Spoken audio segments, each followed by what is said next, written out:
Testing, testing, check 1, 2. Testing, testing. How about you? That was a nice little rhyme. Sipowitz. Yeah. Sipowitz. I don't know what that means, but I don't either. Did you expect him to be as loud as me? No. I'm loud. yeah. Check 1. Check 1, 2. Check 1. Check 1. Check. Sipowitz.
We are the Anderson County Cheerleaders here at ORUD warming up for tonight's big game. Everybody yell, Y-E-L-L, Y-E-L-L. Everybody yell, say Mavericks, Mavericks. Y-E-L-L, Y-E-L-L. Everybody yell, say Mavericks, Mavericks.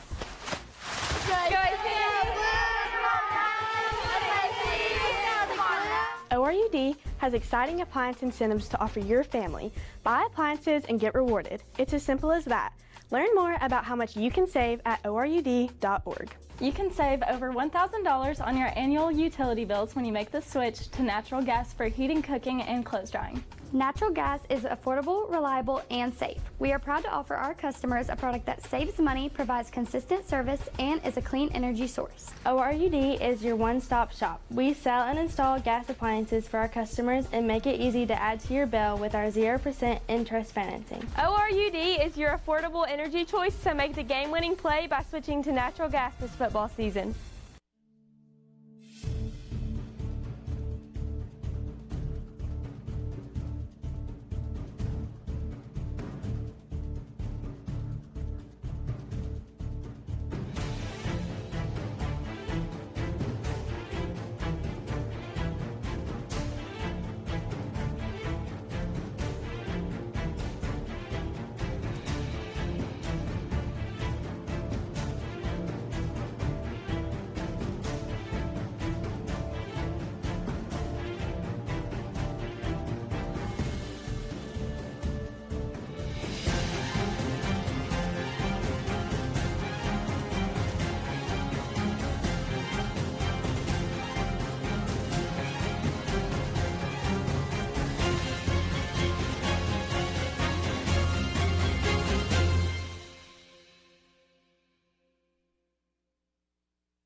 You know, when it comes to facing single-A Roane County teams, Rockwood has had no trouble at all with 2 out of 3 the last several years.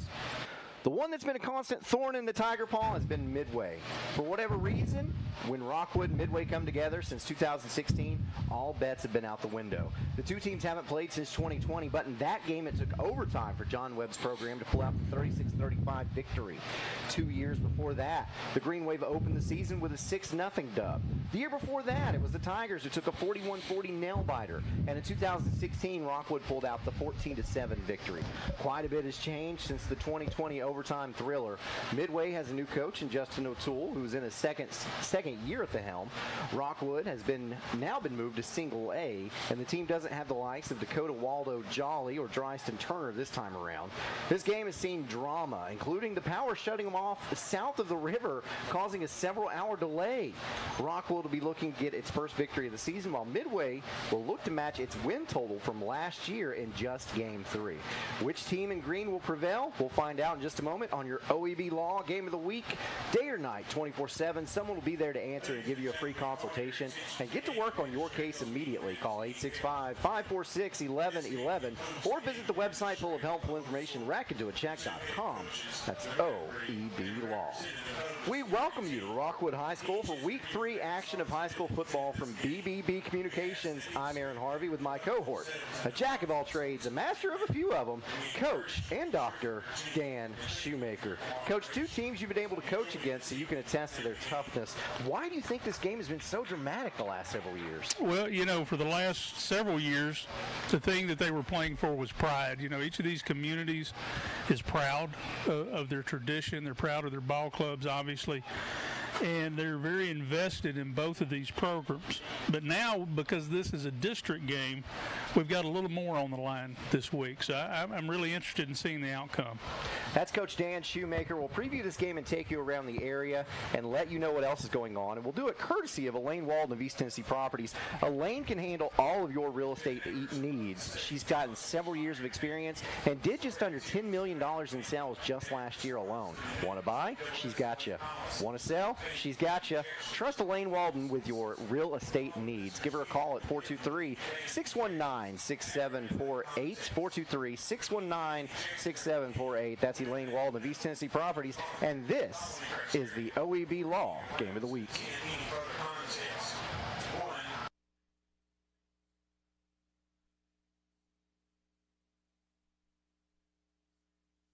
Football is back. And OEB Law is excited for a season full of big hits, perfect plays, and those nail-biting near misses. If you've been injured, OEB Law will come to your defense and tackle any obstacles blocking you from scoring a full and fair settlement. Call OEB Law 865-546-1111 and turn your wreck into a check. Evans Mortuary has been serving the needs of families in and around Roane County since 1976. As established members of our hometown community, we understand the security of dealing with people you know you can trust.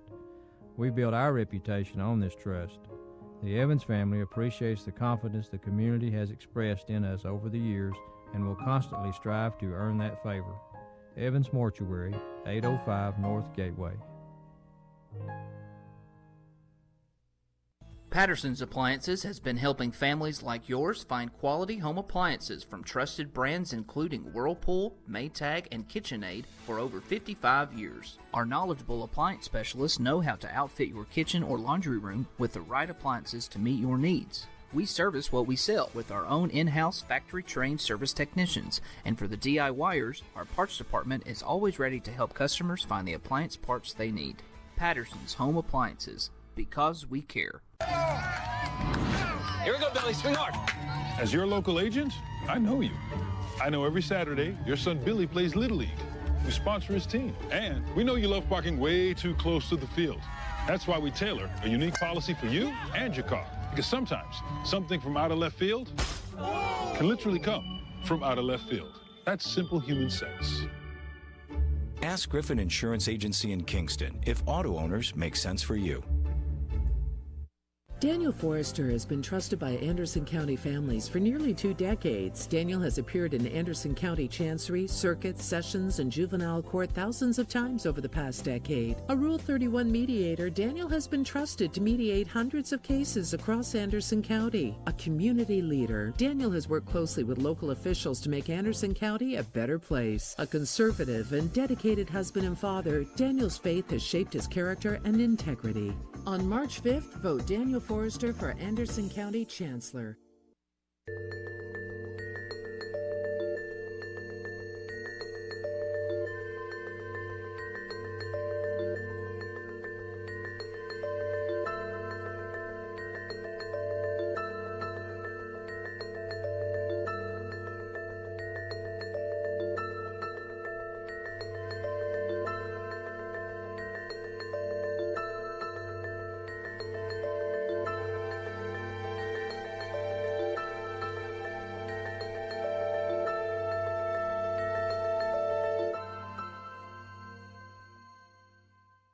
$1952.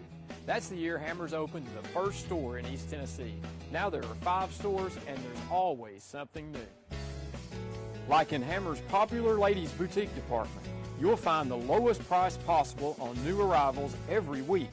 Find similar deals in the men's department and the expanded rug department. Plus, special purchases always offer surprise savings. You never know what you'll find next at Hammers.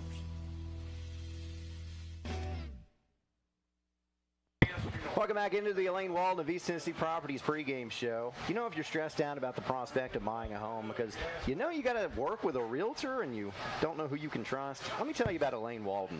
I've personally known Elaine for most of my life, and I can promise you that she has the kindness, trustworthiness, and know-how to take care of you. But don't take it from me. She's a multi-million-dollar producer for the last half-decade and did just under $10 million in sales last year alone. Serving most of all of East Tennessee, Elaine can take care of you. Give her a call at 423-619-6748. By the way, you can text her at that number too, 423-619-6748. I'm Aaron Harvey, joined by Coach Dan Shoemaker. Coach, Bearden football is really good. Look at their record. You might not be able to tell that, as the Bulldogs sit at 0-2 on the season. But you have to dig in to see who they played. In Week 1, it was defending 5A state champion West. It took a last-minute touchdown for the Rebels to snatch that win. Last week, it was the defending 3A state champion Alcoa. It took a last-minute touchdown for the Tornadoes to snatch that win. This week, it's defending 4A state champion Anderson County. 3 state champions in a row. West was arguably the best team in the state a year ago. Alcoa, arguably the second best team in the state a year ago. The competition has been brutal, but Bearden has held its own. On the flip side of that, Anderson County's well removed from the days of Walker, Martinez, and crew throwing up over 40 points per game. The Mavericks have also had stiff competition, though, facing off against Powell and Science Hill. And so Davy Gillum's team is also 0-2. Something's got to give tonight. Yeah, both of those are 0-2. But, Aaron, these are not bad ball teams. The learning curve for both of them has been steep. Bearden has had such a hill to climb with that schedule. But with both teams, they figured some things out. And coaches for both squads are working really hard, I'm sure, to keep these teams from losing confidence. At the end of tonight, though, sadly, somebody's going to be 0-3. And maybe the best winless team in the state of Tennessee at this point. Yeah, we mentioned Farragut earlier. The Admirals are bitter rivals with Bearden, by the way, and have the opposite record of the Bulldogs at 2-0.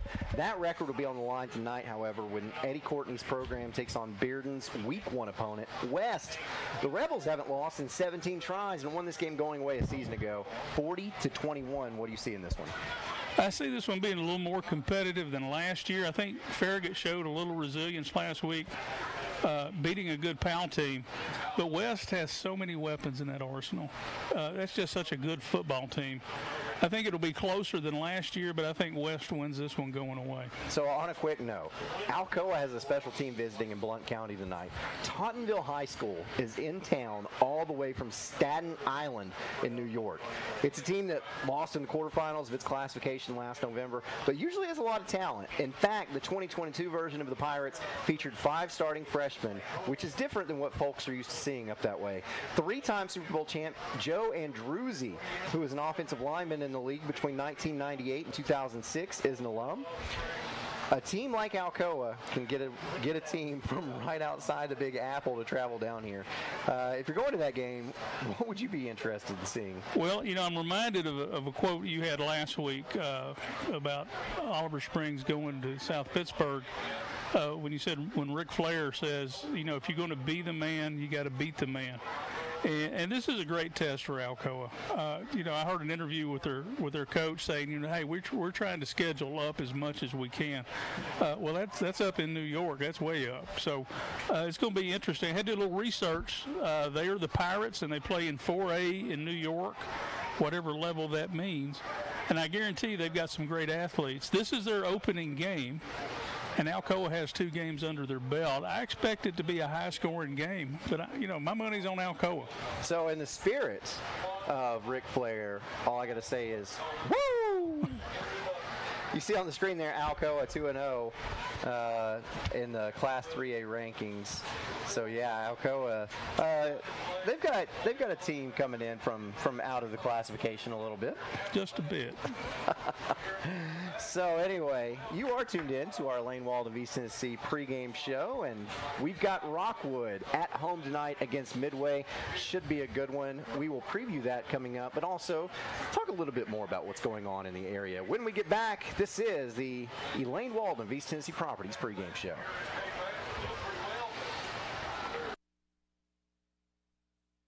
Our story starts with a promise made to the communities of East Tennessee. A promise to always look forward, to the horizon, and past it. A promise to help you live well. At Covenant Health, whenever you enter one of our hospitals, visit any of our physicians, or talk to us on the phone, we will welcome you and your family as one of our own. Because it's about you, and it's about time. Covenant Health. For every moment. Pat Ryan here with Kathy Mae Martin. If you're thinking of buying or selling real estate, then make the right play call and contact Kathy Mae Martin for all your real estate needs. Kathy's 30-plus years of knowledge and experience gives her clients the competitive edge. You know, like me on game day.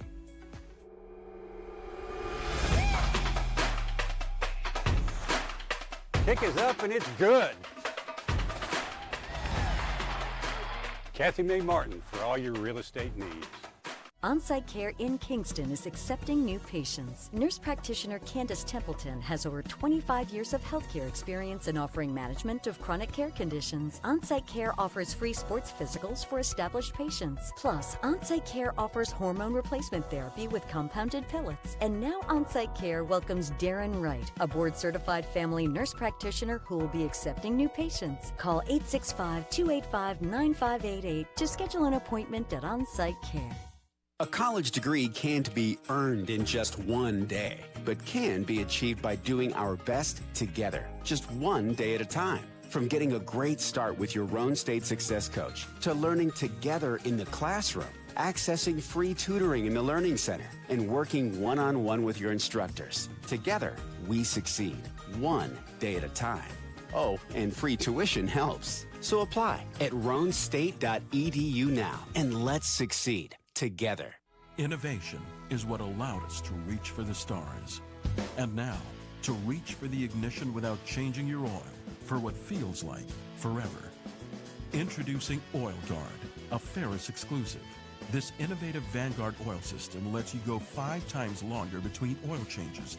Along with Ferris's patented suspension system, you'll cut faster, mow longer, and reduce maintenance.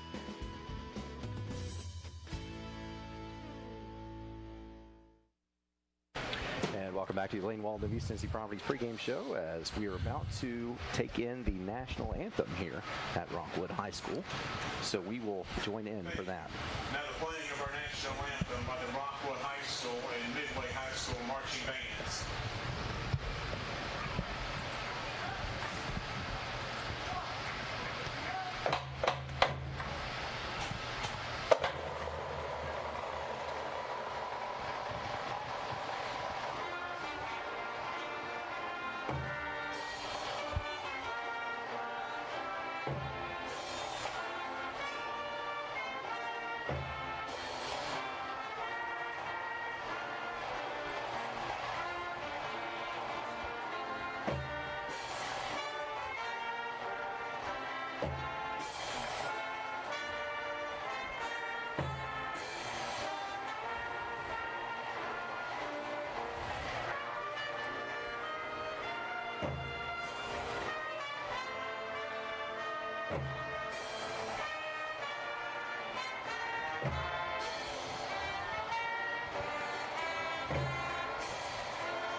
National anthem tonight by the Rockwood High School Marching Band.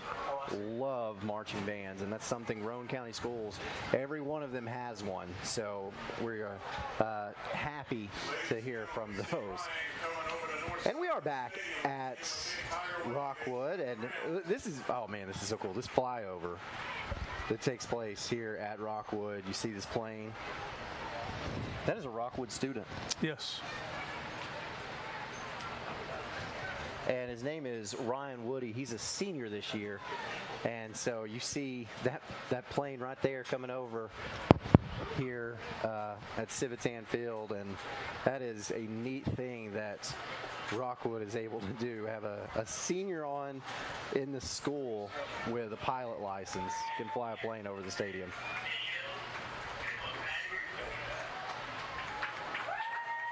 So a cool thing that they do here at Rockwood. So, and like I said, back at Rockwood, Aaron Harvey, Coach Dan Shoemaker. This is the Elaine Walden of East Tennessee Properties pregame show. Elaine serves most of East Tennessee, including Anderson, Blount, Cumberland, Loudon, Knox, McMinn, Monroe, Morgan, Roane, and Scott counties. Curious to see what she can do for you? Of course you are. She's a multi-million-dollar producer year in and year out. Give her a call or text, 423-619-6748. That's Elaine Walden of East Tennessee Properties. So last night, we got a good look at Oak Ridge on Rivalry Thursday. The Wildcats took on Powell, which came into the game sporting a 2-0 record. Oak Ridge was coming off of a bye week. They say teams usually improve the most between week 1 and 2, but we didn't get to see if that was true for the home team. What we did get to see was a slow start for the Wildcats that eventually translated into a 2-score win over the Panthers. Powell had 2 very costly turnovers in the red zone in the first half, and a 7-7 tie at halftime could have easily been a 2-score lead for Matt Lowe's team. But you have to credit Oak Ridge with hanging around in the first half before really taking off in the second half. So far, it looks like Derek Ring's tenure in Oak Ridge will last past year 1. I agree. I was able to watch, the game as well, and was impressed by how both teams were well prepared, and they were pretty evenly matched in that first half. Turnovers kind of gave Powell a little bit of advantage, but halftime was really good to the Wildcats. They were able to make some really nice adjustments, and it was a pretty tight ball game until that last onside kick, which blew it out into a 2-score game. So, it was a really good game.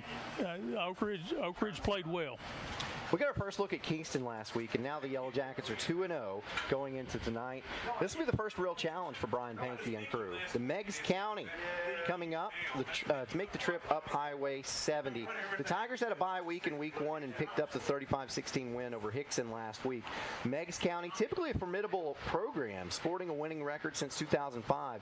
Tommy Bunch is in his second season as head coach, and Meigs moves from AA to AAA this season. Here's a shocking note for you. Despite the teams residing in bordering counties and having similar school sizes, they haven't actually done battle on the football field since 1954. Finally, after nearly 70 years, the world will see a repeat. And just for the sake of the drama, let's say that Meigs County is coming in looking for revenge from that 13-7 loss that occurred the same year Elvis Presley stopped in at Sun Records and recorded a song for his mother that would launch the career of the king of rock and roll. What do you think? Well, I don't think that Meigs County moving up is such a big game changer for them because they've always played a really tough schedule anyway. Coming to Kingston for them is just another step on the path where they want to be. That being said, Kingston's running game will get good push up front, I think. We saw last week that Kingston's gun T breaks off some long touchdown runs and has a lot of potential. Meigs County will have to contain that run game to have a shot. I like seeing this matchup renewed after 70 years. It's older than I am, and there's not much out there anymore that is older than I am. So Meigs County, you don't think it's a big deal for them going from 2A to 3A? They hear that news, and they're like, that's all right, Mama. Elvis rest. That's all right. I got that. Yeah, that was good.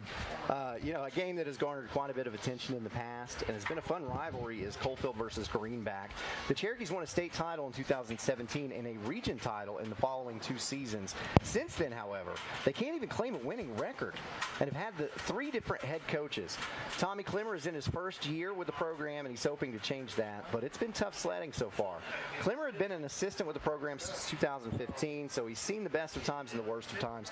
I don't know if anyone from Loudoun and Morgan County should expect a win against the powerhouse that is Coalfield, but making this an interesting rivalry again could go a long way for the community. 2020 was the last year this game was within a touchdown, and the 2 games after that saw Coalfield win by a combined score of 89-6.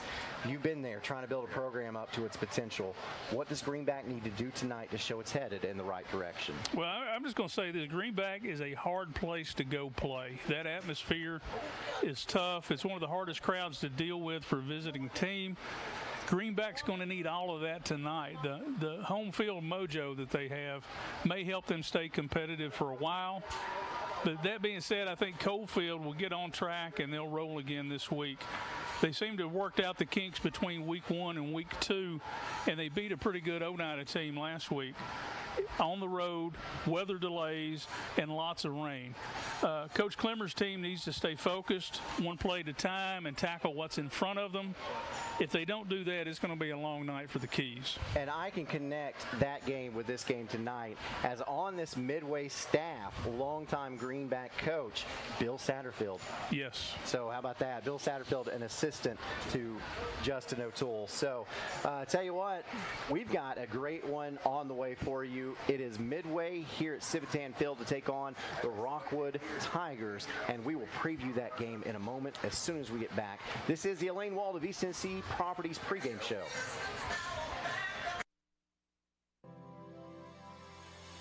Summer's not over yet. At Ray Varner Ford in Clinton, we offer a wide selection of vehicles to help you reel in every last drop of the season. 2023 Ford Escape Panoramic Roof, $34,740. 2023 Ford Explorer XLT 4-wheel drive, $46,915. A 2023 F-150 Super Cab 4x4, $46,938. Local you trust, summertime fun you can afford. Ray Varner Ford, your East Tennessee Ford dealership.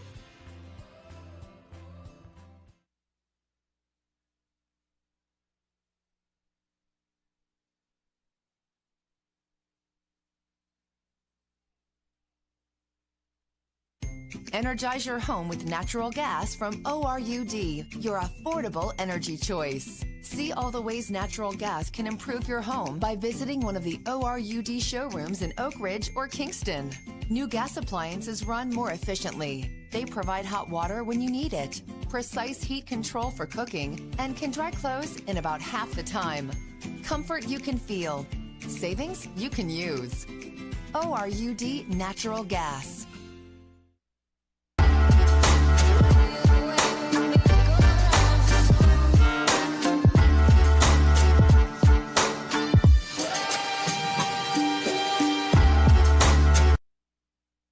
pre-planning it makes the process just so much easier for the family. It relieves them of having to make some difficult decisions at a bad time. I've made arrangements with hundreds of families that I have never had a family come in and say, gee, I wish Mom hadn't have done this. Pre-planning, I think, is one of the best things you can do for your family, just to alleviate those concerns.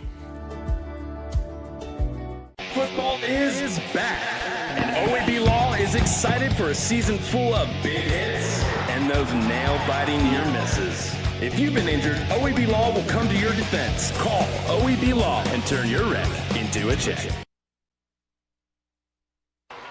Welcome back to the Elaine Walden of East Tennessee Properties pregame show. Are you in East Tennessee? Do you want to sell your home? No? Okay. Well, do you want to buy a home? Do you want to do both? Just call Elaine. She's been doing this for the last 6.5 years, and she's perennially a multi-million-dollar producer. What more do I need to say? Call her or text her at 423-619-6748. She's got you covered. That's 423-619-6748. Aaron Harvey here with Dr. Coach Dan Shoemaker. Rockwood trying to replace a loaded senior class from a season ago, so some growing pains should be expected. The schedule hasn't been exactly great, as the Tigers has had to travel to Oneida to begin the season, and Monterey was in the area last week. With an 0-2 record, now Midway is next. The Green Wave makes the trip from the Emerald Forest with a 1-1 record that includes an opening week loss to Sell Creek, but a bounce-back victory over Red Boiling Springs. Justin O'Toole is now in his second year leading the team from the Emerald Forest, and a win tonight would be a big one because Rockwood is now a region opponent. We mentioned earlier how fun this game has been in recent years, and both programs are looking to show a lot of improvement tonight. I don't know about you, but I have really no idea what to expect in this one. You know, in talking with both coaches this week, I learned that they are still looking to find some answers as well. They still have some questions about their team.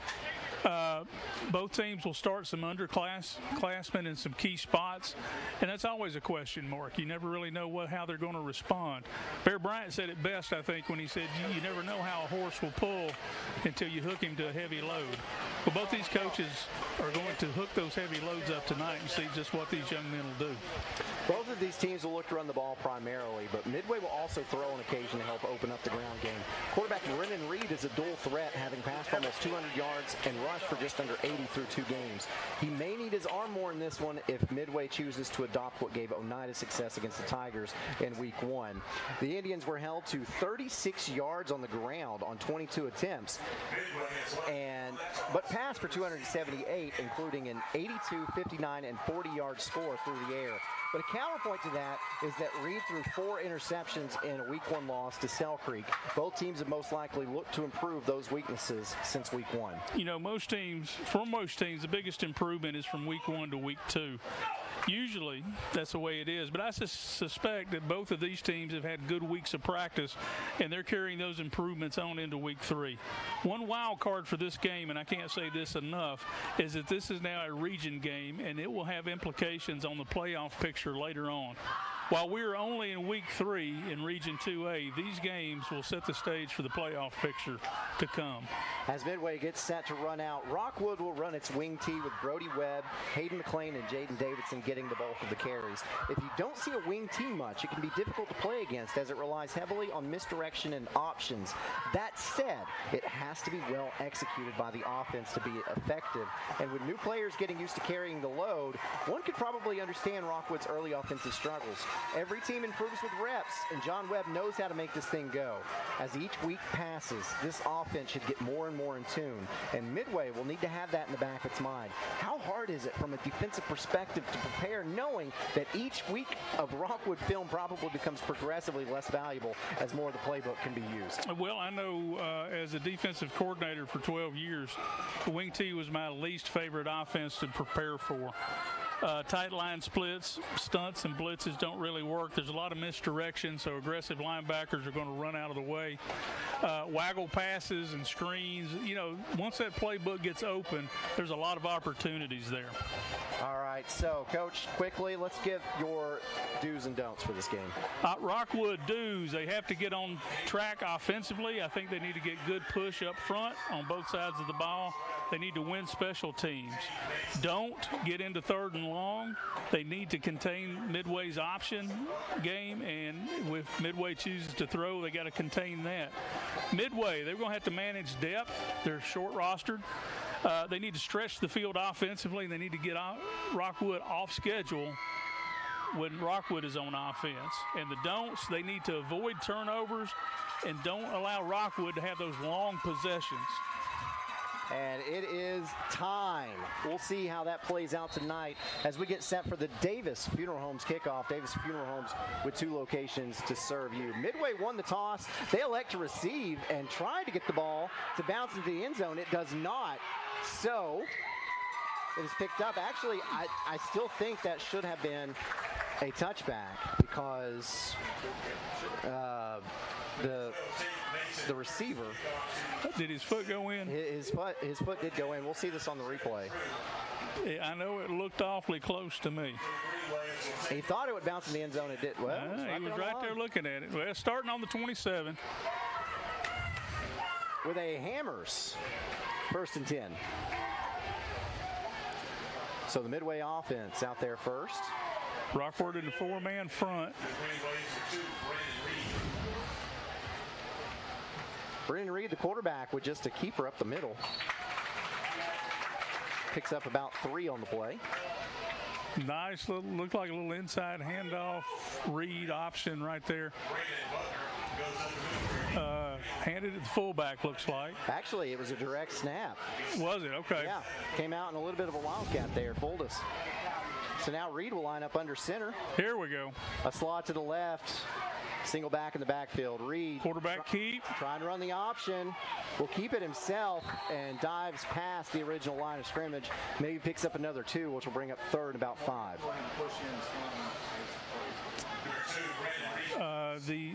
Did a decent job. Quarterback had to bow a little deeper into the backfield. You see there, he had to give up a couple yards to get to the edge. Corner came up, made a decent play right there. How about number Reed? 4?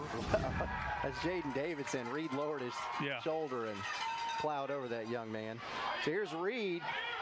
Pitch. With the option play, and that is going nowhere. Stacked up for a loss of 4. And Rockwood will have Midway going 3 and out. Well, I'm going to just lay this little secret out here. Larry Davis ran the option for 100 years.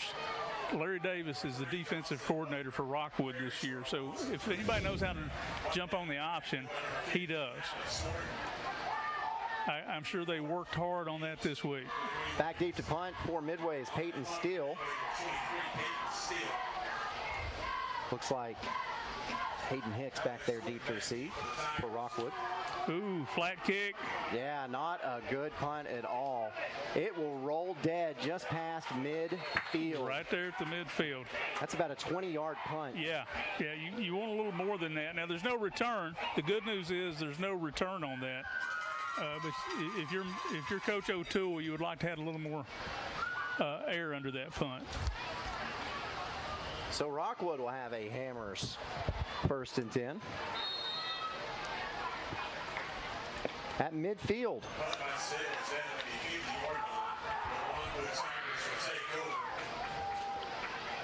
So handoff goes to Brody Webb, and Webb maybe picks up 1. Yeah, he got hit pretty quick.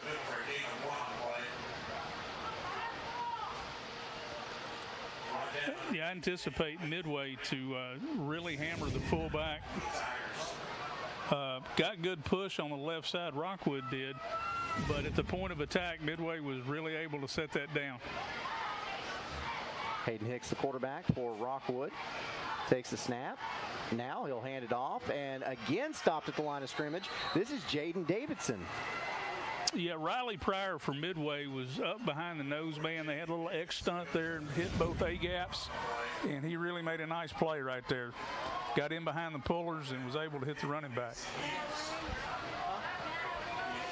So no gain on the play. 3rd and 9. So both Rockwood and Midway facing early 3rd downs. Wow. So Hicks takes the snap. Sweep. Handoff. This one's going to McLean. McLean with some running room. And he's brought down just shy of a first down. That was that was typical wing T football. Right here comes the buck sweep. Student body left. Big lineman out front. Running back. Looks like we're going to go for it here. Coach Webb's decided that we're on their side of the field. We're going to go for it. 4th and a long 3, short 4. McLean under center. Behind him, Josiah Roberts. Roberts does get the carry, and he first down. Gets enough for the first down. That was big push right at the point of attack. They snapped the ball quickly. They didn't allow the Midway defense to get really set. And, yeah. So the Hammers 1st and 10 for Rockwood. Ball is spotted at about the 39-yard line of Midway. McLean under center again. Roberts behind him again. Takes the handoff to Roberts. Instead gives to McLean. McLean is dropped in the backfield for a loss. Yeah, that was a little counter play there, and the penetration just really disrupts that. The linebackers are playing really tight to the line of scrimmage, and they're attacking whatever gap they see start to open up. There'll be some play action pass coming off of this at some point. Loss of half a yard. Brings up 2nd and a little more than 10. McLean rolls to his left. There's the play action you were talking about. McLean keeps it himself. Gets enough for the first down and then runs out of bounds. Another Hammers 1st and 10. Yeah, we call that a bootleg. The wing T people call that a waggle. And you just fake the run inside and then come out outside. Now, technically, that's an RPO, Aaron, because he gets out there and the coach says, if it's open, run, right? So that was RPO before RPO.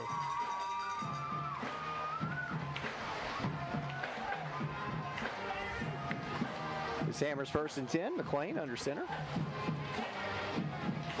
Takes a snap. Gives the ball to McLean. McLean snapped up. Not going anywhere. Midway's doing a really nice job of when somebody pulls, they're filling that gap and exploiting the void. So I got a scoring update for you. In the second quarter, Bradley Central leads Maryville 6-0. Wow. So 2nd and 10 here for Rockwood.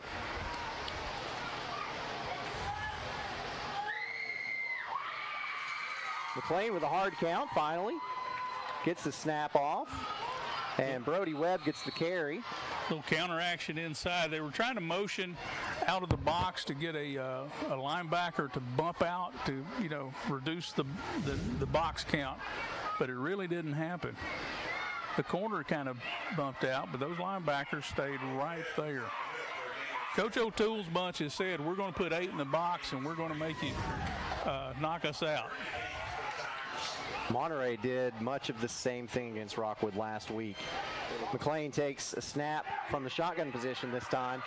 And then Webb gets the carry up to the 20-yard line. He'll be just shy of the first down. Got a flag. There is a flag.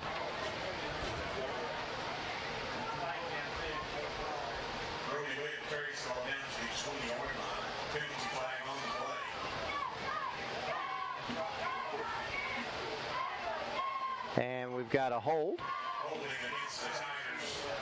So what would have been close to a first down instead will be a 3rd and very long. Yeah, the don'ts for Rockwood was stay out of 3rd and long, and this one is 3rd and long.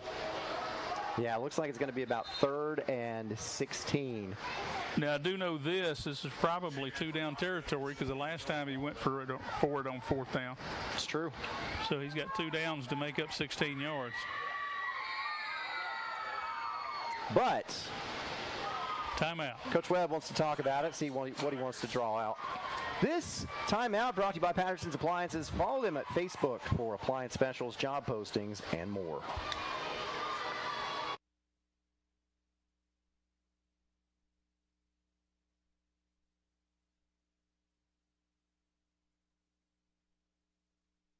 Football is back. And OEB Law is excited for a season full of big hits, perfect plays, and those nail-biting near misses. If you've been injured, OEB Law will come to your defense and tackle any obstacles blocking you from scoring a full and fair settlement. Call OEB Law 865-546-1111 and turn your red into a check. Back at the OEB Law Game of the Week out of the timeout. Got another scoring update for you. In the second quarter, Anderson County 14, Bearden nothing. Ooh. Wow. So now Bearden gets to play the role of the team on the other side. See if they can come back this time. Yeah, they've led these other games and lost it at the end. 3rd and 16. McLean takes a snap out of the backfield. Actually, that's reverse. And yeah, this is Hayden Hicks on that reverse and picks up about 6 yards to get to the original line of scrimmage, and that will bring up 4th down from the 27-yard line. Yeah, went to shotgun, 2 backs, and just a regular old sweep reverse. Number 12, Tate Mason, saved the big gainer right there. And in at quarterback, again, they had that direct snap that they did the first play of the game. Josiah Roberts, who's more like a fullback, he took the direct snap on that play. The Wildcat. So now, Rockwood line up, 3 wide receivers. Shotgun again. McLean. Oh. Sorry, that Hayden Hicks passes down. That pass falls incomplete. And Rockwood turns it over on bounds. And Coach Webb giving him some talking to. Apparently, he didn't like where he went with the football on that one, as you saw on the Chuck Fleischman replay. Yeah, that's they don't run shotgun much, and the snap for both of those shotgun snaps was a little bit low. And every time that happens, it takes the quarterback's eyes off of the defense just a split second longer to do that. The quarterback handled the snap really well, but then he's got to look back up and find what's going on.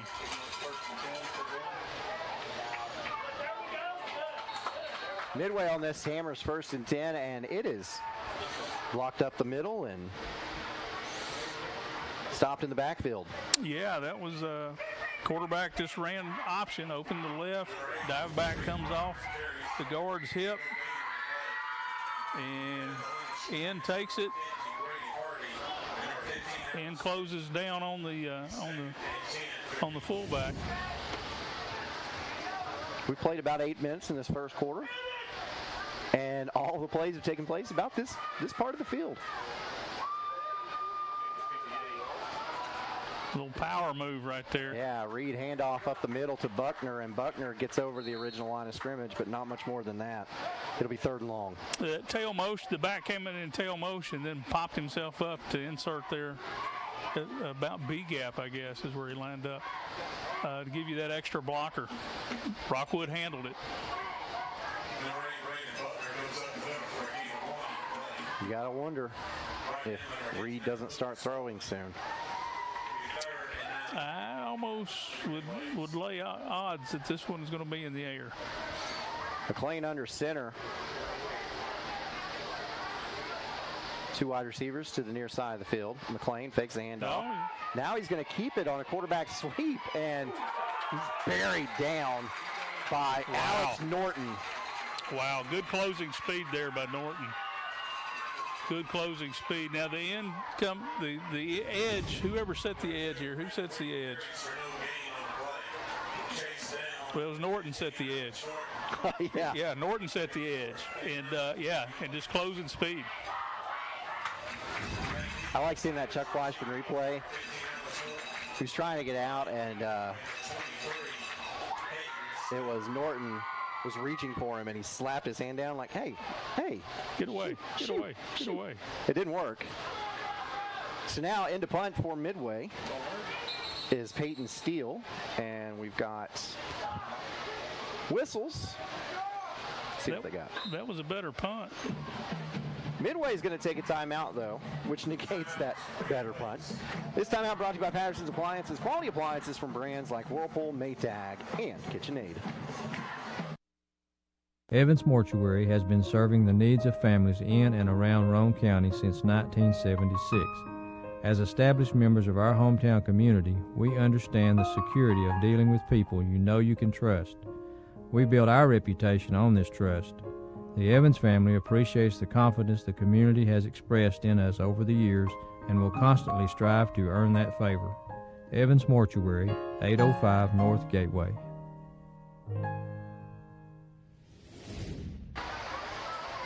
Back in Rockwood, Aaron Harvey, Coach Dan Shoemaker with you. 4th and 9. Midway going to punt this one away. Remember, the first punt only netted about 20 yards. They're looking to improve upon that. Peyton Steele back to punt it. And Hayden McLean back deep to receive for Rockwood.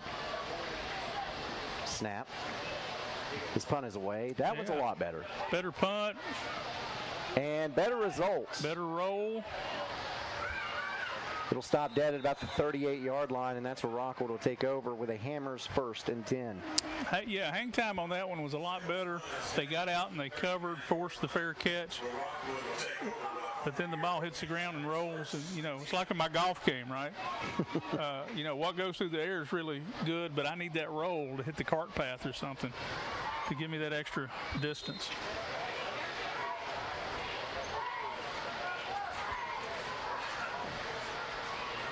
Here's Rockwood with another possession. Tigers turned it over on downs last time. Handoff. And not much.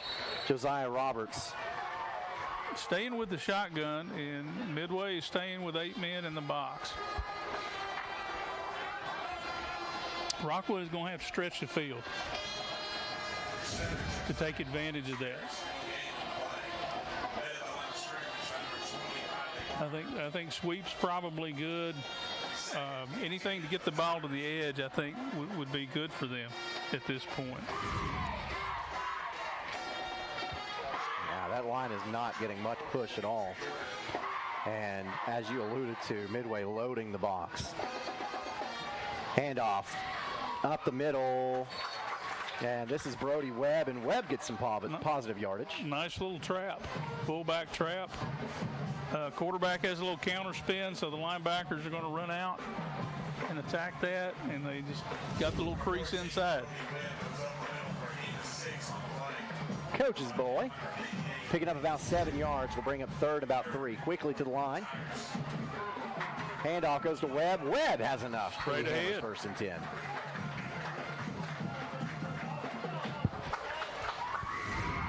That's one of those 3-yard and cloud of dust plays. You get what you can. That's enough for the first down, and you live with it. Straight ahead. Straight ahead. You know, an offensive lineman like that play because all they have to do is just come off and put a hat on a hat and push. Under 40 seconds to go in this first quarter.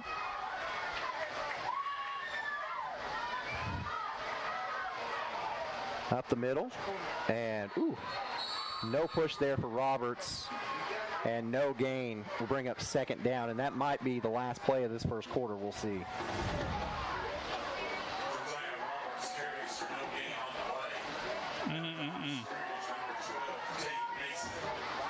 Rockwood in no hurry to get up to the line of scrimmage. Under 10 seconds left to play in this first quarter. I believe that will do it. We've played 1/4 of our game so far on the OEB Law Game of the Week, and it is scoreless. Rockwood nothing, Midway nothing. Second quarter coming up on the OEB Law Game of the Week.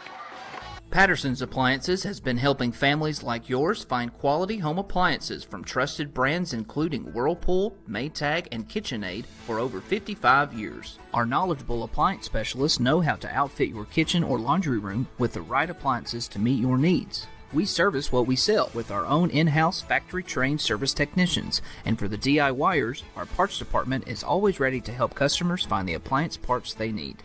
Patterson's Home Appliances, because we care. Here we go, Billy. Swing hard. As your local agent, I know you. I know every Saturday your son Billy plays Little League. we sponsor his team. And we know you love parking way too close to the field.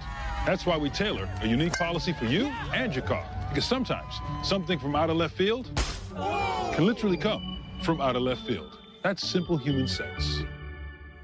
Ask Griffin Insurance Agency in Kingston if auto owners make sense for you. Back at the OEB Law Game of the Week, Aaron Harvey, Dan Shoemaker. As we begin the second quarter here, Rockwood will have the 2nd and 10. Rockwood got trips down here at the bottom of the screen. Hicks out of the shotgun. Webb beside him. Hicks gonna line up, fire it long. He does have a man there, and that's caught to the 10, to the 5, into the end zone. Touchdown, Rockwood. On the reception, Levi Ellison. Wow. That was a 49-yard play on 2nd and 10 to give Rockwood the first score of the game and a 6-0 lead. Yeah, you know, they just gotten trips out there, said go. I'll throw it to you. Nice throw and catch. Good protection up front. And that was a perfect pass. So here's the extra point try. It is up. And it is good by Hayden McLean. So Rockwood strikes first. It took a quarter. Actually, it took a quarter and 9 seconds, but they do it. It is Rockwood 7, Midway nothing in our OEB Law Game of the Week. Daniel Forrester has been trusted by Anderson County families for nearly 2 decades. Daniel has appeared in Anderson County Chancery, Circuit, Sessions, and Juvenile Court thousands of times over the past decade. A Rule 31 mediator, Daniel has been trusted to mediate hundreds of cases across Anderson County. A community leader, Daniel has worked closely with local officials to make Anderson County a better place. A conservative and dedicated husband and father, Daniel's faith has shaped his character and integrity. On March 5th, vote Daniel Forrester for Anderson County Chancellor. Back at the OEB Law Game of the Week, Rockwood getting set for its second Davis Funeral Homes kickoff. Davis Funeral Homes, 2 locations to serve you, one in Rockwood, one in Harriman, and one in Wartburg. Go to davisfuneralhomes.com to see what all the Davis family can do for you. Another group of people I know personally, good people. Wow, you know, that one play, one touchdown. Listen to the crowd now. Momentum has shifted over here to this side of the field. Midway's going to have to respond. Wow. A little trickeration right there. And what a play there for Midway by Memphis Lewis. Just diving and snatching that ball out of the air because it didn't look like he was going to be able to get to it. No, he was going to set and then had to rapidly change direction to get to that ball. Yeah, he dove from his knees. Yeah. See that from the Chuck Fleischman replay. Hammers 1st and 10 for Midway. The Greenwave will have good field position, courtesy of that onside kick. Lone receiver down here at the bottom. Brendan Reed under center. Sweep. Hands off on the Jets sweep. And picking up about 3 yards maybe is Tate Mason. Yeah, I think Midway is going to try to stretch the field as well. Jet sweep.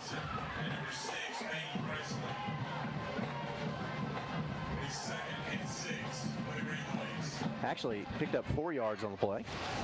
Bring up 2nd and 6. Davidson at the corner spot made a heck of a play to fight off the block and maintain the edge right there. Reed's first pass of the game goes to the flat and breaking free. This is Dawson Butner. Butner gets past the one guy who could get him. I don't see any flags. That's a touchdown, Midway. Wow. First quarter was kind of flat. Second quarter is really taking off. Little swing pass out of the backfield. So Dawson Buckner basically did all of that. It's interesting, 2 pass plays, one by both teams, result in touchdowns. And they were both basically from the 49-yard line. Wow. So here's Midway on to attempt the extra point. This is important. And it's blocked. Blocked. Attempting that extra point was Shelby Bacon.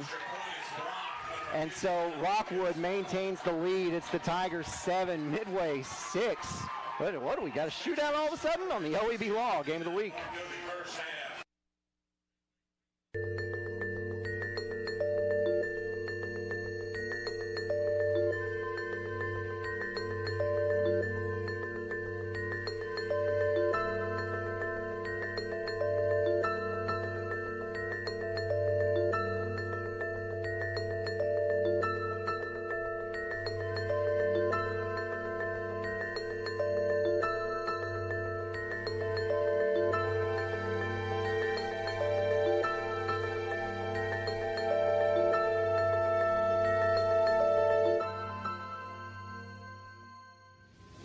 Back at the OEB Law Game of the Week, Midway strikes back. We were scoreless at the end of the first quarter, so 12 minutes, no score. Well, then 9 seconds in, Rockwood scores, so they lead 7-0. And then less than a minute later, Midway scores. The extra point is blocked, so Midway trails 7-6. Yeah, you know, a lot of excitement right there. I think both teams decided, hey, we're going to open up the offense a little bit. So this Davis Funeral Homes kickoff, it is Shelby Bacon. Davis Funeral Homes, 2 locations to serve you, Harriman and Wartburg, and taking it on a run for Rockwood is Levi Ellison. Ellison catches that ball, comes up, stumbles just a little bit, or I think he would have had a bigger return right there. Ball will be spotted at 38. Good field position for Rockwood. Yeah, got to the 38. That's not bad field position by any stretch of the imagination. That'll be a Hammers 1st and 10. Be interested to see what Rockwood comes back out in.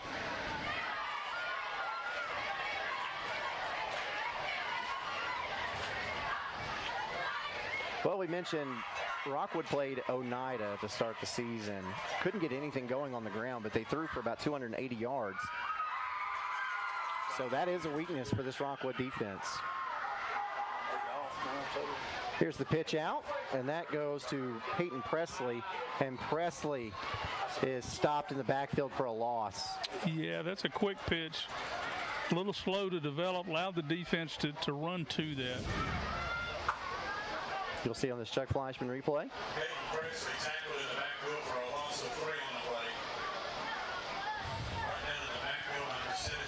Tate Mason was there first for Midway. I go say, Tate Mason has been quite a player tonight. 2nd and 13 for Rockwood. Oh, that's an illegal shift. But the ball comes loose. Did they blow it dead? Yeah, he's down. Okay, said he was down. So this is going to be an illegal shift, and Midway's going to decline this thing. And it'll be 3rd down and long again. It's going to be 3rd and up teen.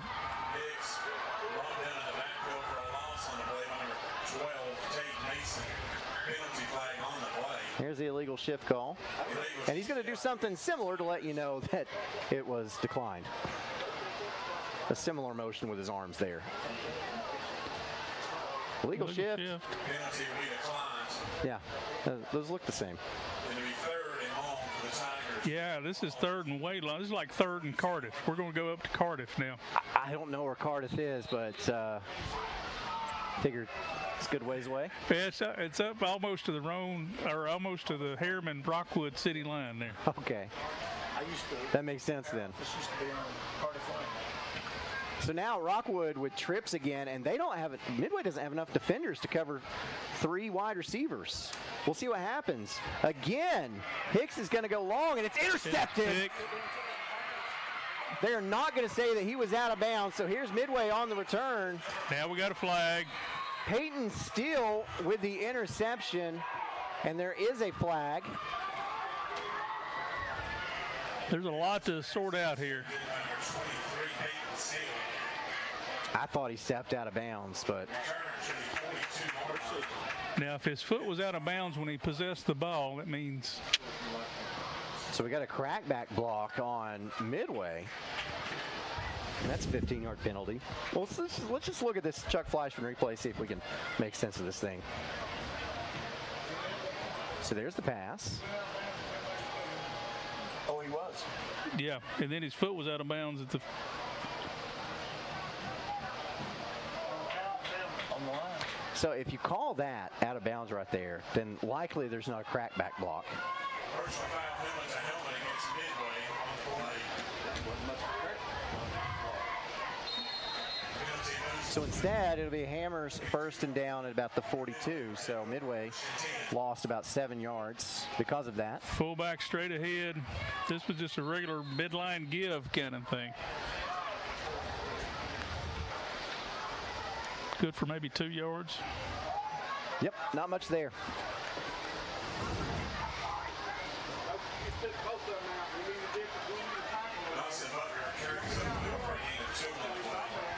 Brings up 2nd and 8.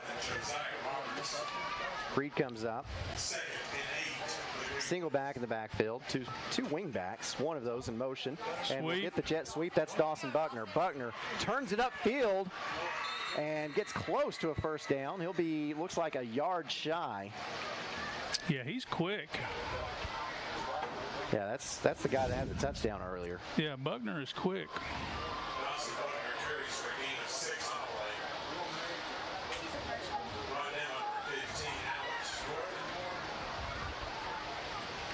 Naomi Jones informing us he's a freshman.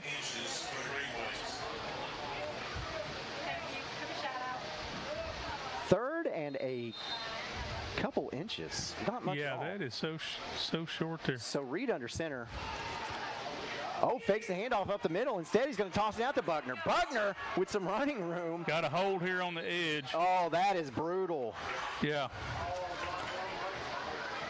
Yeah, I saw the flag. I saw the hold. Midway would have had a first down. Sure enough, it's a hold. Somebody get Dr. Dan Shoemaker a striped shirt. No, I didn't get along with those guys. I wouldn't want to hang out with those guys. No, I'm kidding. I'm kidding. I like a lot of those guys. They're out here doing the best job they can do, you know, and they don't see everything like I saw it, and I surely did not see everything like they saw it. But we agreed on that one. Definitely, yeah. Yep. So instead of a first down, or a 3rd and short even, it's going to be a 3rd and 10, ball all the way back to the original line of scrimmage. Rolling out is Reed. Now he'll go the other direction. In a lot of trouble. Reed still on his feet, gets this one away, and completes it, but for a loss of like 4. Wow. Reed did a lot to get away there. He did a lot to get away. And an incompletion probably would have been better than the completion, but, you know. Chuck Fleischman replay. Na na na na na na na na. Here comes the punt team. Loss of 4, 4th and 14.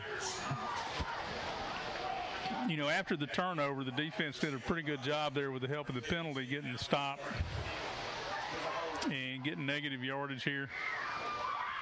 Peyton still into punt. This one is a nice-looking punt. Got a return. Yep, retrieved by Hayden Hicks. Makes the first guy miss, not the second. Nice coverage. Nice coverage.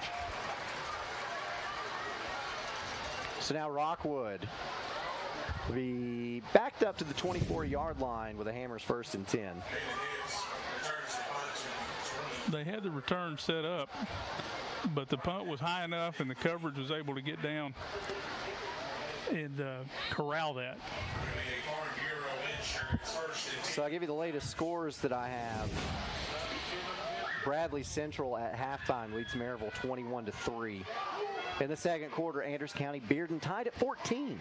Oh. Here's the Hammers 1st and 10. Handoff goes to Brody Webb. Webb picks up 11. He'll have another Hammers 1st and 10. Nice little trap play right there. They ran that in the first quarter a couple of times. Didn't go for a lot, but went for enough. But this time it's pretty big. Good run by Webb. Gets the ball up to the 38-yard line. Back up to the line. Here's Hicks. Hicks, hands off, nothing. Straight ahead. And that, again, that was Webb, and Webb had nowhere to go. No, but, you know, Midway's got 8 in the box right there. Boom, they're coming. They're coming.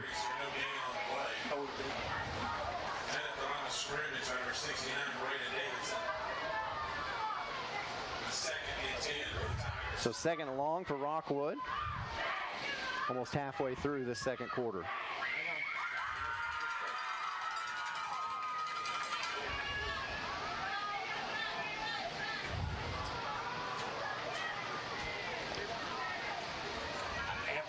And then here is a sweep for Rockwood. Picks up about 4 yards, and that's Hayden McLean on the carry. So earlier, well, not earlier, but OEB Law excited to be a part of Rivalry Thursdays, and of course our coverage here. And throughout the season, OEB Law highlighting the homeschool of that week's game, and as always making a $1,000 homeschool donation during the regular season. OEB Law, part of the community, just like your high school. And you see the cheerleaders there in the student section with that $1,000 check. Looks like we're going for it. And Midway calls a timeout. Coach O'Toole ran quickly. He looked like Peyton Buckner coming up through there. This timeout brought to you by Patterson's Appliances. Home appliance financing available. Apply online at pattersonsappliances.com.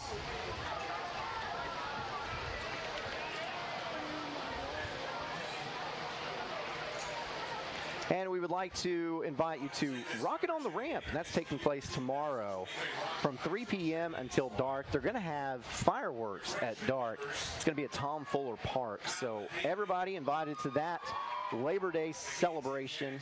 And there you go. There are all the sponsors that are listed there. Food trucks, vendors, Kids Zone, cornhole, live music, and fireworks. And the lineup includes Dudley Evans, Avery Trace, and High Carbon Steel. And you see them on your screen there. So, exciting thing going on in Rockwood tomorrow. I love Labor Day celebrations. Kind of ending summer right here, you know. And that's sad, but it also is the beginning of football season. Absolutely. Absolutely. Caught that Florida game last night in between watching Oak Ridge play. I saw highlights. I didn't see the games. I saw highlights. I like watching Florida get beat. That's exciting, but also just the fact, college football, man. That says third down. It does say third down. And then here is Hicks. Hicks's pass is almost picked off again. This time it's actually Brennan Reed almost picking that ball off. Did we lose a down there, guys? I'm not sure. Here comes the punt team.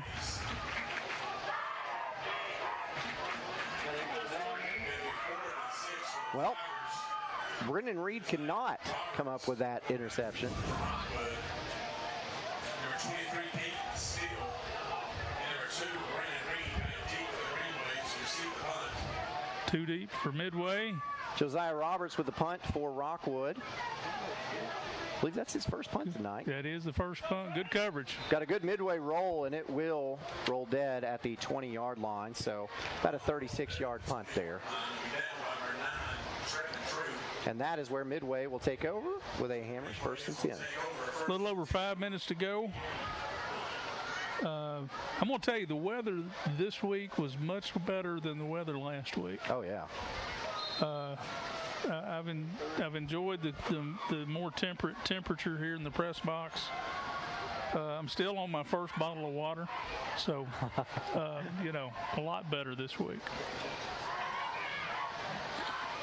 Yeah, the week last, we were running out of water. Brad Jones brings a cooler up every week. He needed 2 coolers last week. One of them did run out. So on this Hammers 1st and 10, here's Midway with a quick pitch.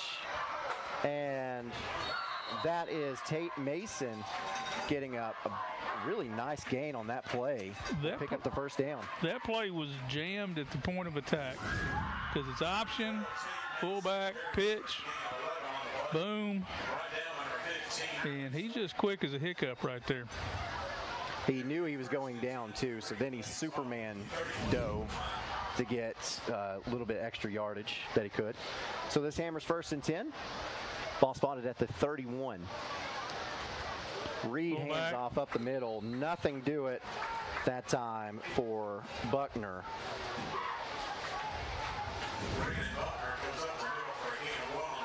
And that's Braden Buckner. Yeah, I found out this week there's 2 Buckners and their brothers, Dawson and Braden. Coach says they're both good boys.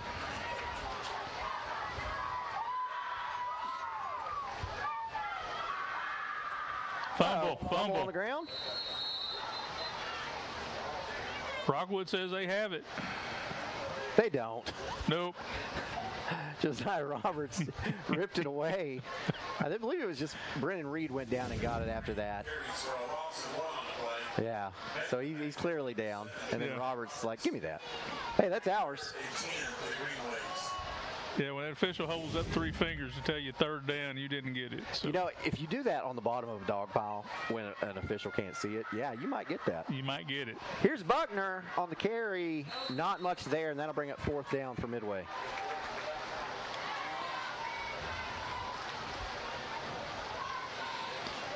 Fourth down. Let's see what they're going to do here.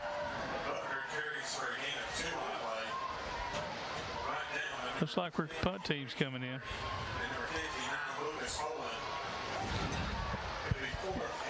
So 1 first down on that drive for Midway. This is Peyton Steele, back deep to punt.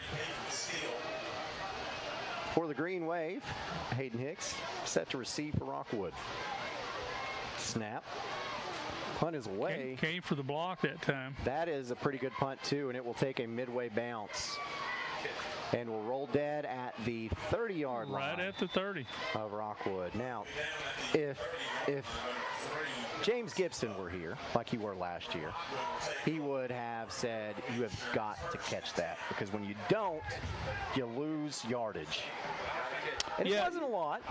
Right, but every yard matters. But every yard matters, and you know, even if you just fair catch it at that point, then there's no roll, 5-6 yards, whatever it is. Yeah, I agree with Coach Gibson on that one. We wanted to field those.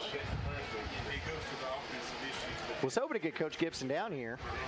I saw him kind of wandering around down there.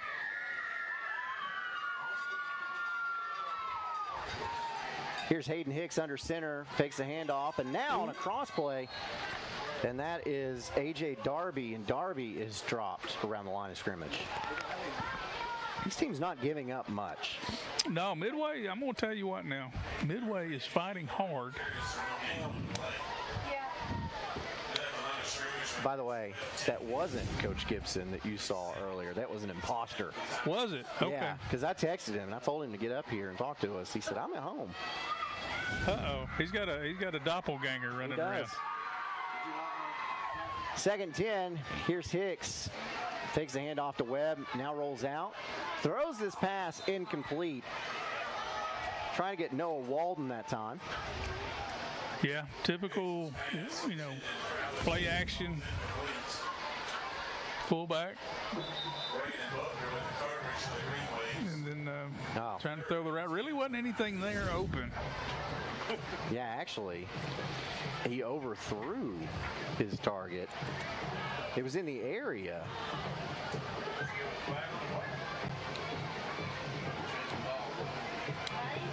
It was in the area of one receiver, but I could see from that Chuck Fleishman replay, it actually went over somebody's head. Yeah, it was, yeah. So you say that they call that the waggle, huh? That's what the wing T people call that, waggle. We call it bootleg. I mean, that I formation, you would call that a bootleg. This time, won't be a waggle on this play. 3 wideouts in their side. Yeah, we're in shotgun now. Hicks rolls to his left, and now he's going to fire it up the field, and that pass bounces off the ground, I thought. Incomplete. Trying to get Levi Ellison. He was open, and I think that was the right choice. Just a little bit low. He's trying to thread it. There, the linebacker was underneath there.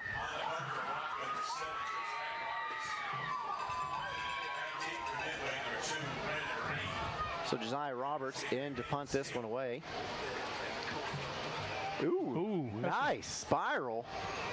And it is fielded cleanly at about the 33-yard line. Block in the back.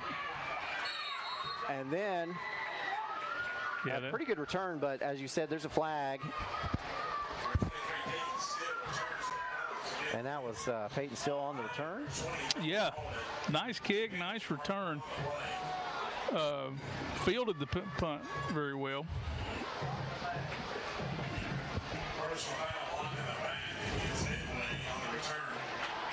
Beautiful punt by Roberts. If you'll see the block in the back, it'll be just here in the bottom of the screen, I think. Right there. It wasn't anything malicious. It wasn't anything, bone crushing. It was just somebody hustling, trying to make a play. So we got a minute 33 before halftime. You think Midway tries to throw it a little bit, or you think they run out the clock and go to halftime? If I'm Coach O'Toole, I'm going to take a couple shots here. Well, here you go. Trips to the top. A single wing on the play. Reed gets it out. That pass is complete. And fighting, I think trying to get out of bounds, was Tate Mason. Does not, though. Clock continues to run. A minute 20 left in the half. Coach O'Toole has one timeout left, according to my calculations, so he'll be judicious, I'm sure, how he uses that. And Midway is huddling up, and they are jogging to the line of scrimmage.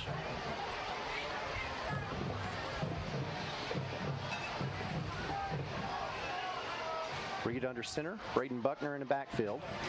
Reed rolls to his left and lets this one go way up the field, and there's nobody home. That almost was up in the bleachers. Yeah. They were trying to work to the single receiver side right there, and he was covered. I mean, he was not open. That does stop the clock, though. It'll be third and about 7.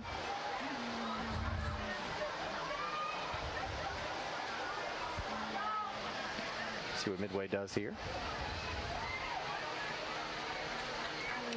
You get another incomplete here. They'll have to give Rockwood the ball back. Yeah. Rockwood anticipating a pass. They're not going to get it, though. On this pitch.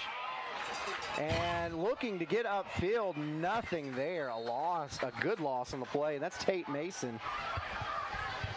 Stopped all the way back around the 30-yard line. Fourth down.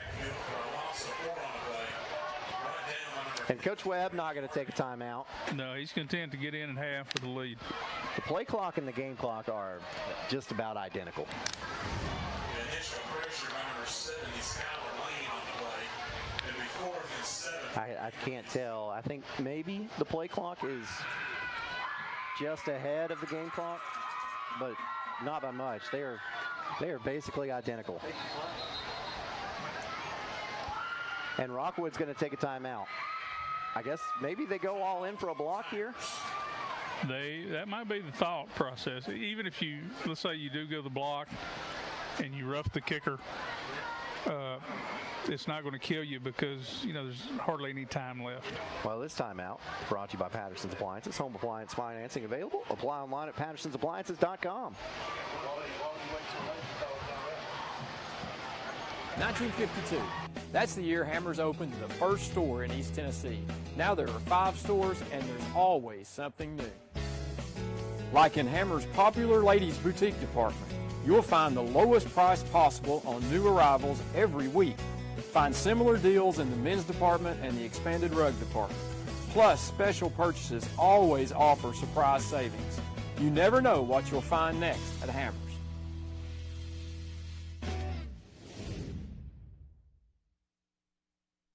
So back at the OEB Law Game of the week, just 7 seconds in this one, as Rockwood elects not to let the clock run out. Instead, they want to make Midway punt this thing away.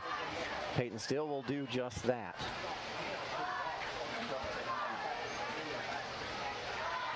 And this punt is not a good one but it will be returnable, but not very much. As Braden Buckner gets the tackle on Hayden Hicks.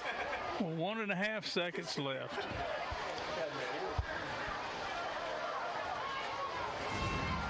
We'll watch this. Chuck Fleischman. He did a good job getting this off. Just a little one step. Boot, it wasn't pretty. Rockwood was coming. But it was effective.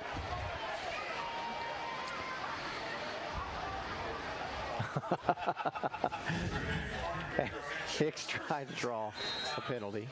Not going to work. Essentially, one play left. Let's see what Rockwood does with it. Hicks hands off to Webb. Webb picks up 3 yards. And that is how this first half will come to a close.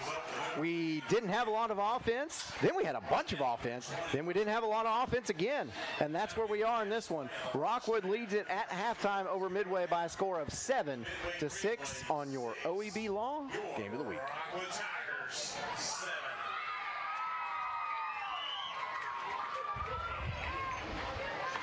Our story starts with a promise made to the communities of East Tennessee. A promise to always look forward, to the horizon, and past it. A promise to help you live well.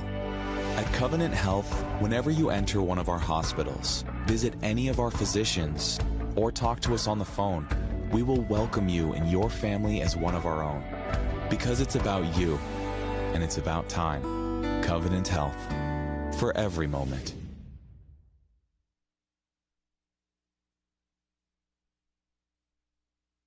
Pat Ryan here with Kathy Mae Martin. If you're thinking of buying or selling real estate, then make the right play call and contact Kathy Mae Martin for all your real estate needs. Kathy's 30-plus years of knowledge and experience gives her clients the competitive edge. You know, like me on game day.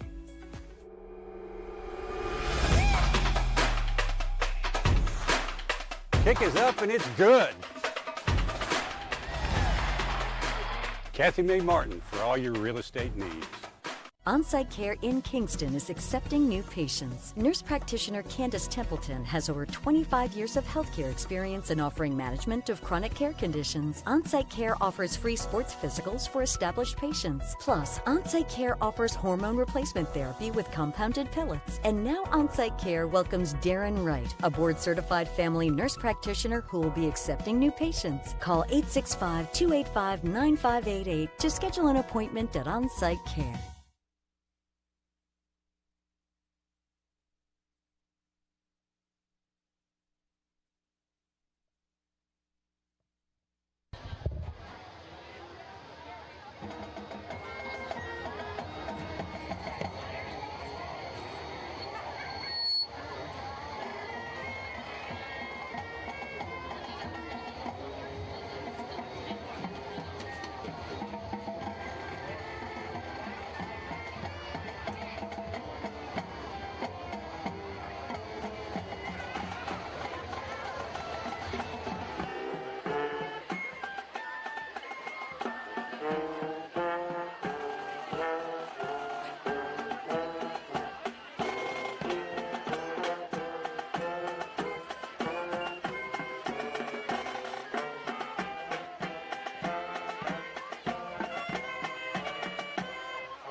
A college degree can't be earned in just one day, but can be achieved by doing our best together, just one day at a time. From getting a great start with your Roane State Success Coach to learning together in the classroom, accessing free tutoring in the Learning Center, and working one-on-one with your instructors. Together, we succeed, one day at a time. Oh, and free tuition helps. So apply at roanstate.edu now, and let's succeed together. Innovation is what allowed us to reach for the stars.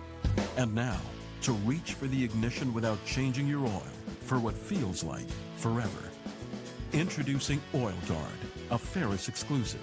This innovative Vanguard oil system lets you go 5 times longer between oil changes. Along with Ferris's patented suspension system, you'll cut faster, mow longer, and reduce maintenance.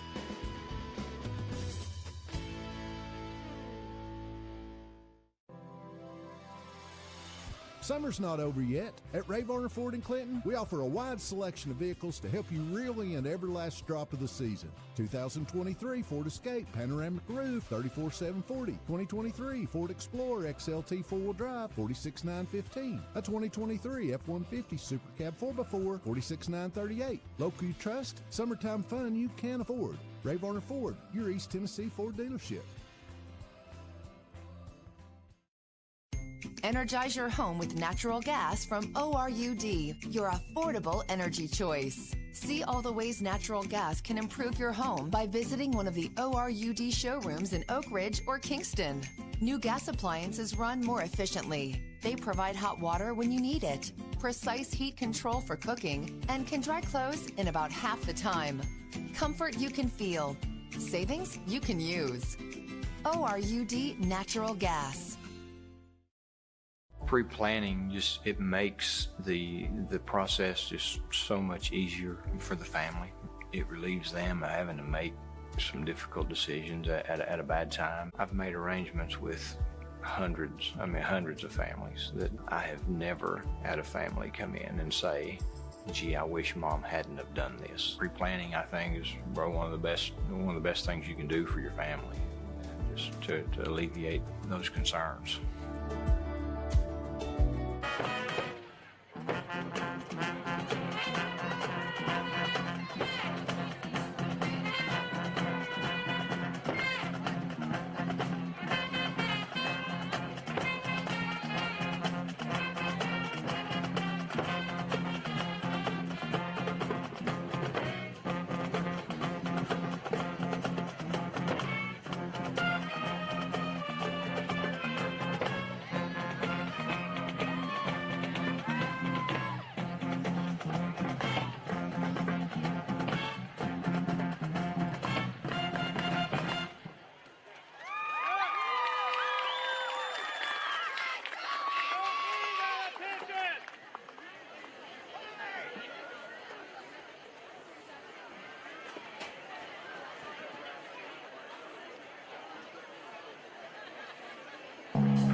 Rockwood High School Marching Band.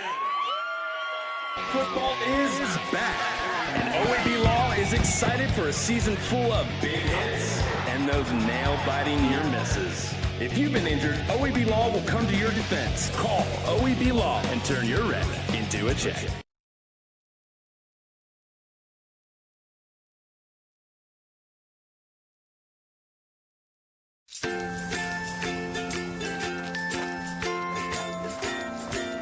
All right, crew, let's get started. Sure.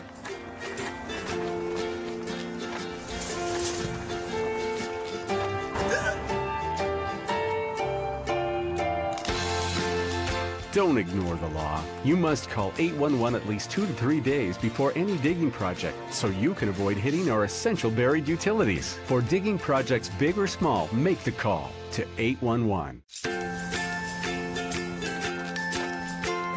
Football is back, and OEB Law is excited for a season full of big hits, perfect plays, and those nail-biting near misses.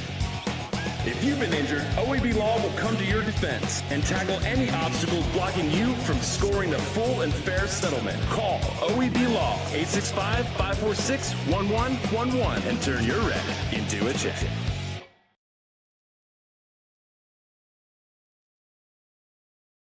Evans Mortuary has been serving the needs of families in and around Roane County since 1976.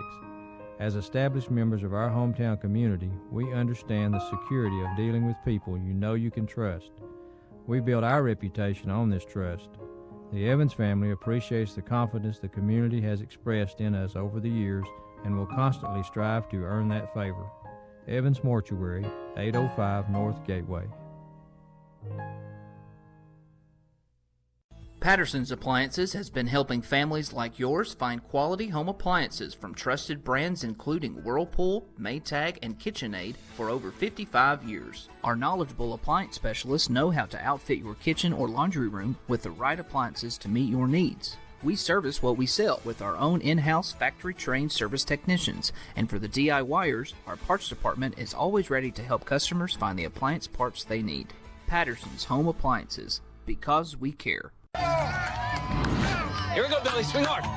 As your local agent, I know you. I know every Saturday your son Billy plays Little League. We sponsor his team. And we know you love parking way too close to the field. That's why we tailor a unique policy for you and your car. Because sometimes something from out of left field can literally come from out of left field. That's simple human sense.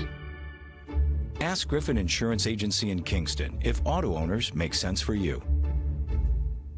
Daniel Forrester has been trusted by Anderson County families for nearly 2 decades. Daniel has appeared in Anderson County Chancery, Circuit, Sessions, and Juvenile Court thousands of times over the past decade. A Rule 31 mediator, Daniel has been trusted to mediate hundreds of cases across Anderson County. A community leader, Daniel has worked closely with local officials to make Anderson County a better place. A conservative and dedicated husband and father, Daniel's faith has shaped his character and integrity. On March 5th, vote Daniel Forrester for Anderson County Chancellor.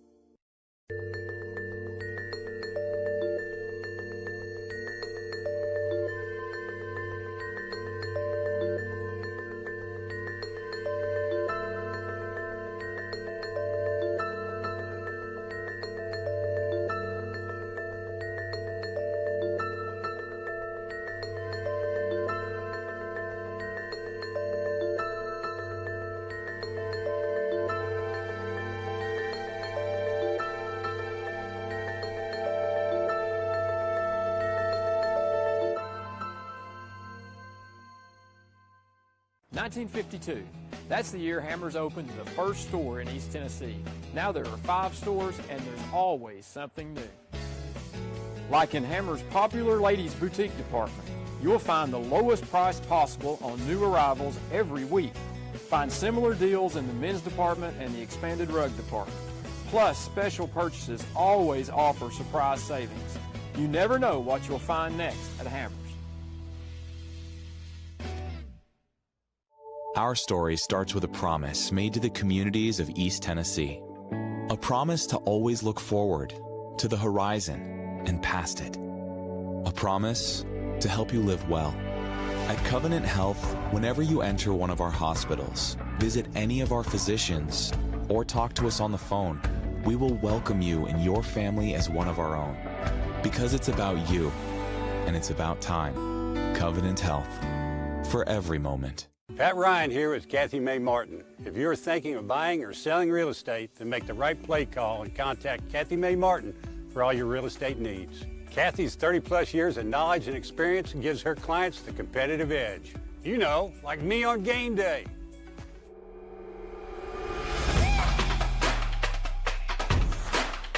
Kick is up and it's good.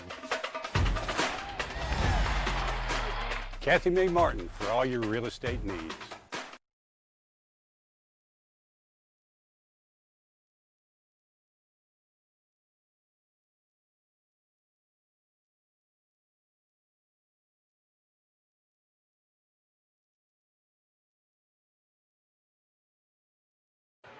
And back at the OEB Law Game of the Week, I'm Aaron Harvey, joined by Dan Shoemaker. At halftime, it is Rockwood leading over Midway by a score of 7-6. Coach, you got any thoughts? Oh. There we go. There we go. Yeah, adjustments, halftime adjustments are always huge. It's always easier to change up a little bit when you're sitting down with your kids and whatnot. And every coach has a plan for halftime, how they organize that and what they do. And I guarantee you we're going to see adjustments on both sides of this thing. Midway, they're looking, saying, how can we take advantage of Rockwood? Same kind of thing. Now, Rockwood does get the ball second half. It would be a really nice thing for Coach Webb if they could get the ball, matriculate it down the field, and score. Same thing Coach O'Toole. He wants to get a 3 and out, get the ball back himself. So we are about set to begin this third quarter with a Davis Funeral Home kickoff. It's Shelby Bacon to kick it off for Midway. And Bacon's kick is short and bobbled around, but finally picked up, and now the ball's on the ground. Wow. So it looks like it was Jason Goins that ended up with the return.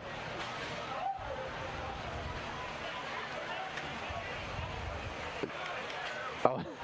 Mr. Wyatt, he wrongly said it was Midway's ball and then turned around and pointed the correct way. Yeah, I'm sure John Webb's heart was up in his throat right there. Oh, you see the ball on the ground there on the Chuck Fleisch replay. Looked like it was actually Jaden Sexton on that return.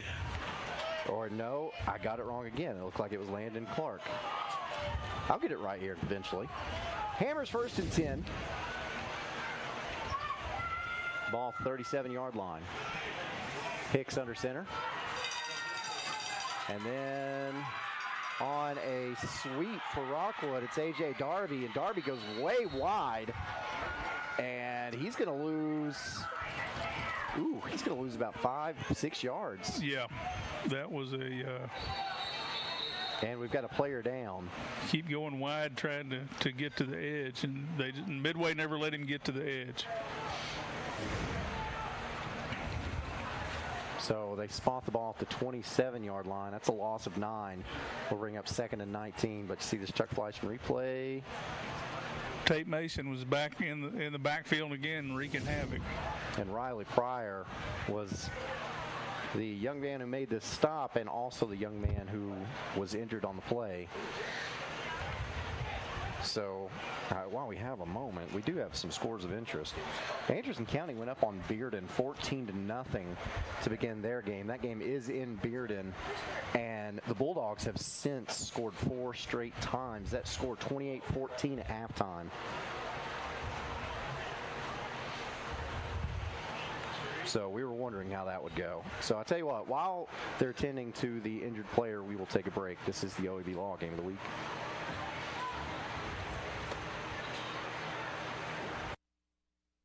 Football is back, and OEB Law is excited for a season full of big hits and those nail-biting near misses. If you've been injured, OEB Law will come to your defense. Call OEB Law and turn your wreck into a check.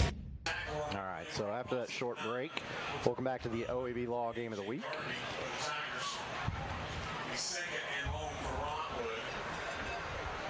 There, another score of interest possibly. Meigs County at the half up on Kingston 6-0. So that is a close ball game.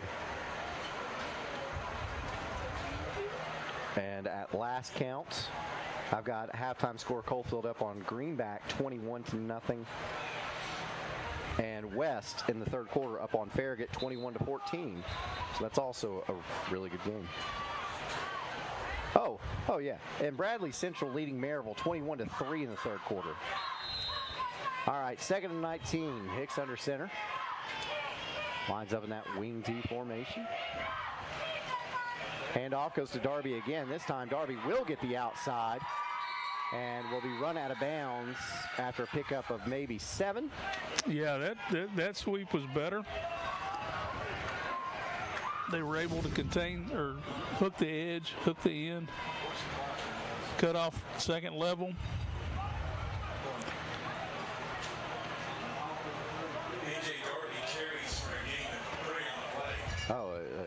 He must have stepped out of bounds. He must have stepped out of bounds. I didn't see 3. So ball spotted at the 32-yard line. The original line of scrimmage was a 36, which makes this a 3rd and 14. And now Hicks lines up in the shotgun. 3 wide outs to one side, 1 to the near side. Hicks rolls to his right, tosses it up, and the pass is complete. Wow. For the first down, but that goes to Trevin True. And boy, that pass was placed perfectly. Yeah.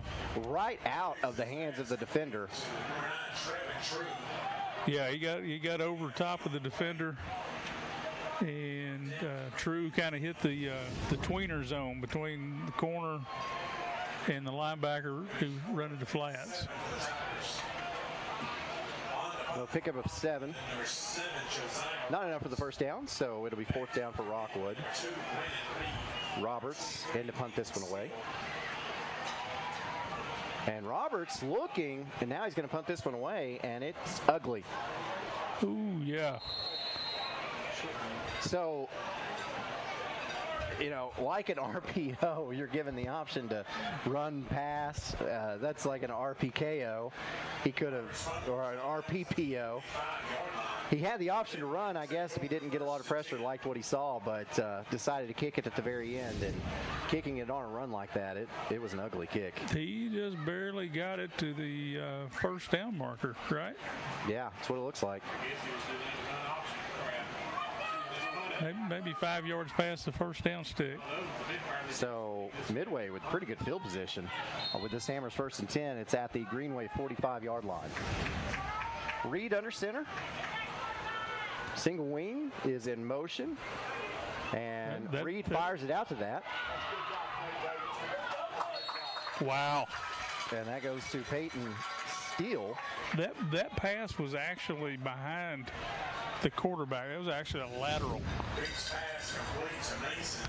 So is that goal pass? No gain on the play.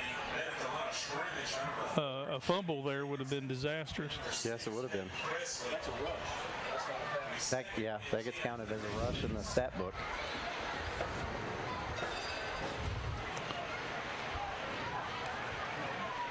Now Reed under center.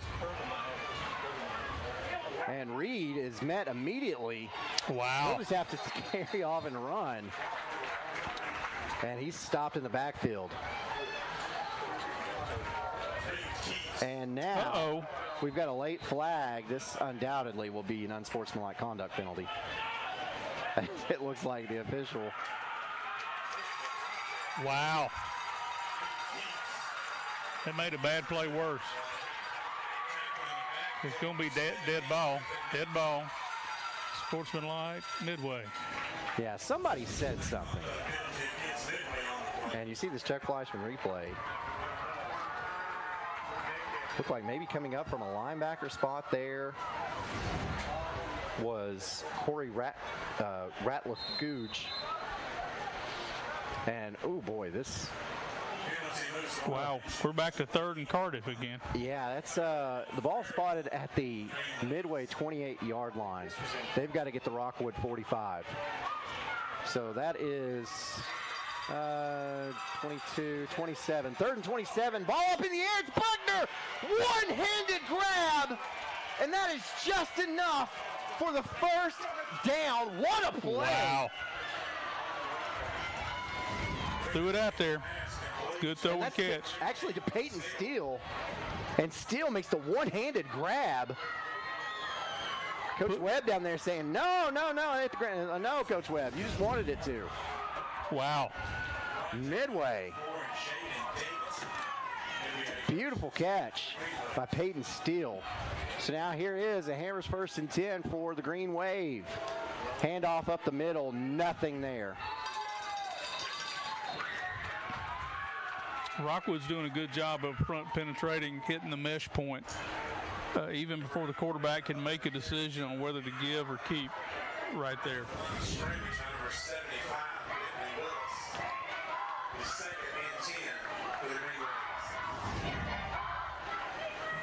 Second and 10.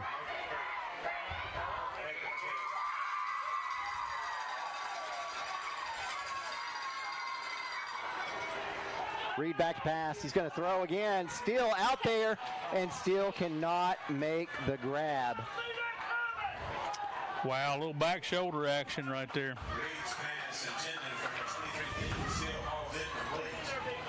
And Steele stopped on a dime there and had a great chance to make that catch, but just didn't get his body turned all the way around.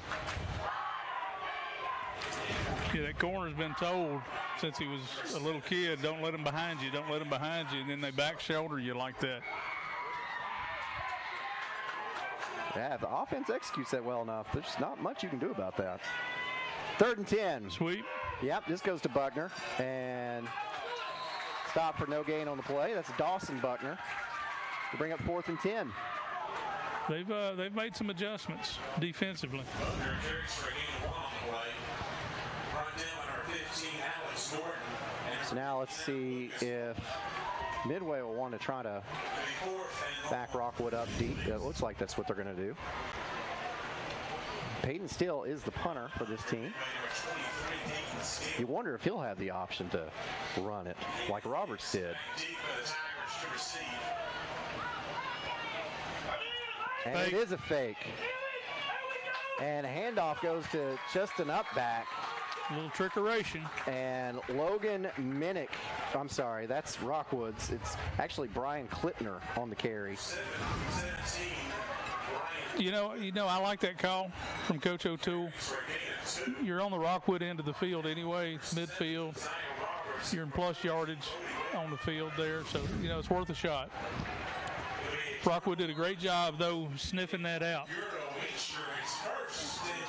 So Rockwood takes over on downs. They've got the Hammers 1st and 10 at the Tiger 40-yard line.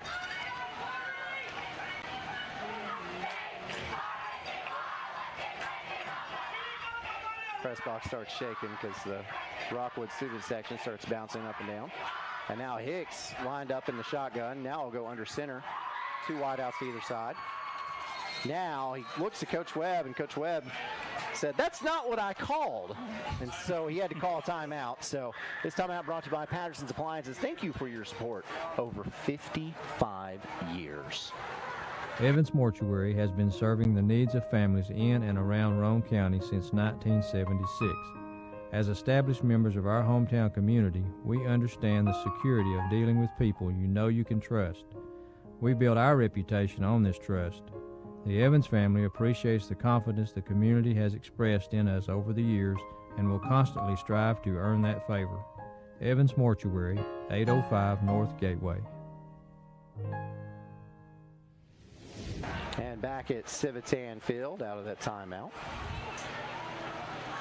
Want to remind you, Rockin' the Ramp takes place tomorrow here in Rockwood. It's going to be at Tom Fuller Park, and that's going to be from 3 until dark, and they will have fireworks at dark. everybody invited out to that. It's the annual Labor Day celebration put on by the city of Rockwood. So they're going to have live music, fireworks, food trucks, vendors, kids zone, cornhole. Dudley Evans going to be there, Avery Trace, and the main event, high carbon steel. So everyone invited, come out to that and celebrate the Labor Day weekend taking place. We've got a young little football fan there. Oh, yeah. Has no idea what's going on. Yeah, I bet he'd enjoy a trip to concession stand, though. Mama take him down there, he'd find him something.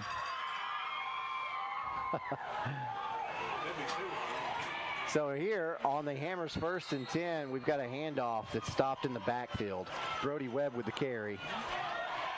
I'm going to tell you, Brody has run the ball hard tonight from that fullback spot. I remember Brody when he was with John when we were swapping film 15 years ago.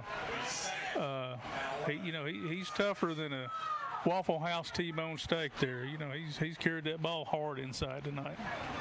What is it about coaches' kids and doing that? You've got Big Daddy Henry at Coalfield. Same way, very, very tough player, hard runner. Hicks hands off and looking for some running. Finding some. Getting up, maybe a gain of 6. And for Rockwood, that is Trevin True. Nice little misdirection there. 6 on the play. Right down for 8, So it's a final in Sunbright. The Oakdale Eagles defeat the Tigers 68-0. Ouch. Whew.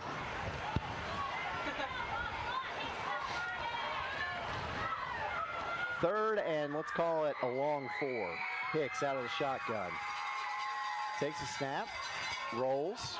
Has a man there. That's True. True gets past midfield and up to about the Midway 40-yard line. And that'll bring up a Hammers 1st and 10 and Rockwood on the move. Little simple throw and catch. Rolled out to his left. He's left-handed, so that helps.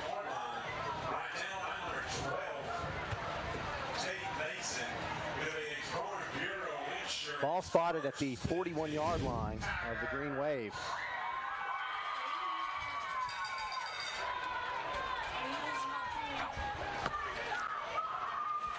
Hicks back up to the line in that wing tee. Sends a man in motion. Here's Darby. Hicks rolls towards Darby. Nobody there. Maybe trying to set up a screen. Throws it away. There's nobody there. I don't see anybody in that vicinity. I don't either. Hicks's pass was incomplete. And I'm surprised that's not a grounding call. Let's see this Chuck Fleischman replay. Maybe we can see something or somebody there. Maybe he overthrew somebody underneath that we didn't see, but no. There's nobody. Wow.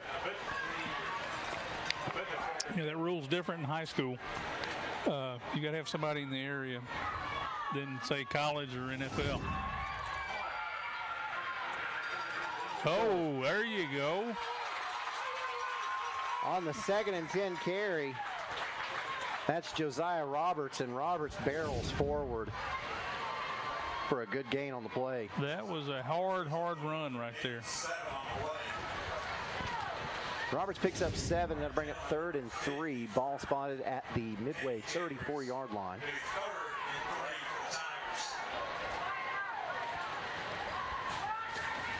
Here's Hicks again. Looking at the clock. Now goes under center. Snap, handoff, Roberts. Roberts this time dances around and pushes the ball forward. Everything was so clogged up right there in the middle.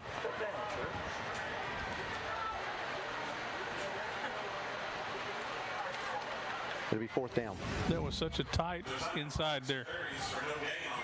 The Midway defensive line guys got underneath the Rockwood offensive line guys and just made a pile right there. Nowhere to go. No gain on the play. 4th and a long 3. Hicks out of the shotgun. Takes a snap, runs into True, and True does not make the edge. And Rockwood turns it over on downs. Timing was bad on that play from the snap.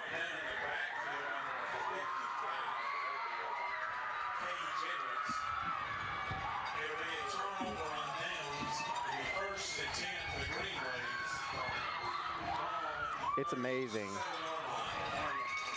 It's amazing how the scoring has gone in this game. And there you alluded to the timing being off on that one. Yeah, the timing just didn't fit there. And now, got some flags on the somebody's play. jumping there. Looked like that back turned to head toward the line of scrimmage. That cost Midway 5 yards. That's the first pre-snap penalty we've seen, isn't it? I think so.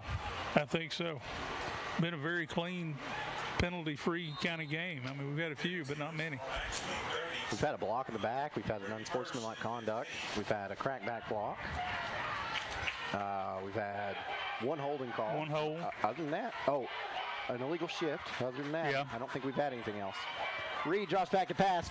Fires over the middle. That pass is incomplete. And Buckner was nailed by Hicks. It'll be 2nd and 15. Watch the Chuck Flash from replay here.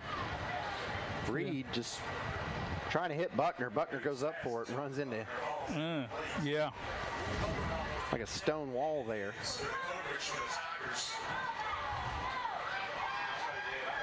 So Brennan Reed back up to the line.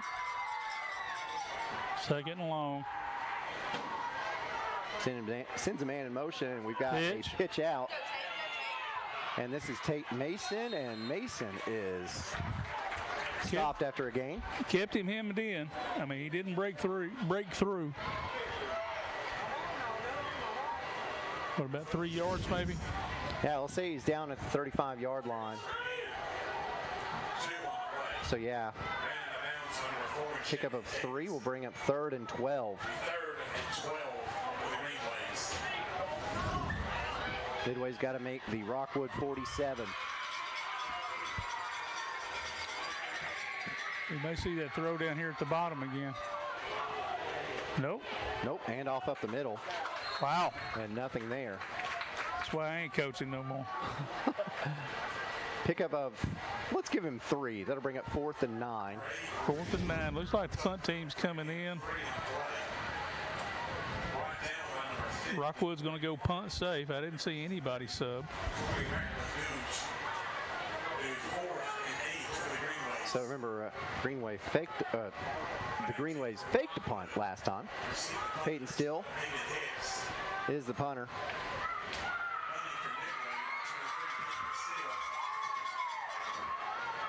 Snap is good. This kick is on the way. And it will take a Midway bounce.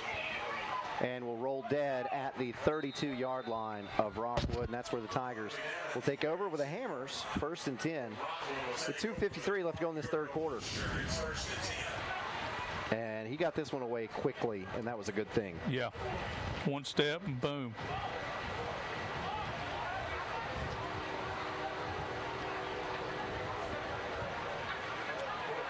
Pretty effective. Not real pretty. I mean, not a real pretty punt, but, you know, with the roll, that's a pretty nice punt. It's not pretty, but it's pretty effective. Exactly. Hammers 1st and 10 for the Tigers. High formation. Yeah. And a pitch out, and a lot of running room here. Wow. And on the carry for Rockwood, it's Hayden McClain. Little tall sweep out of the eye.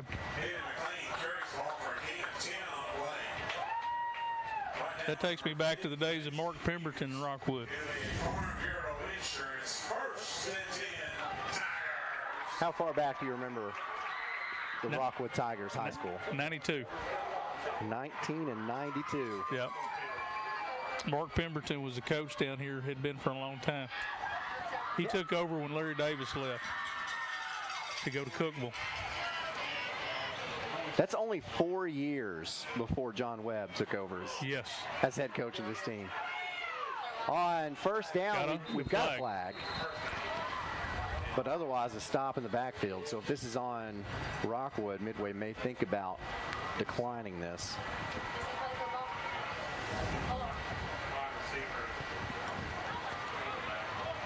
So Hicks pitched it out to Jaden Davidson, and Davidson hold.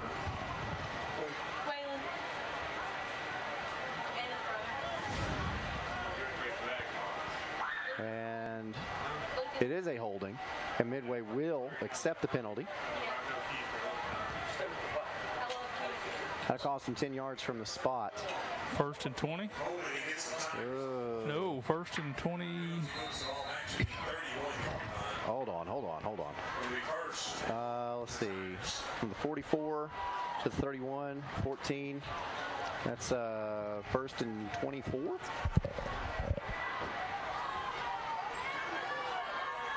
You got trips here at the bottom. McLean in shotgun, and now we've got another whistle and another penalty. Yeah, I think we had a false start down here. Ooh, that's going to cost Rockwood 5 more yards.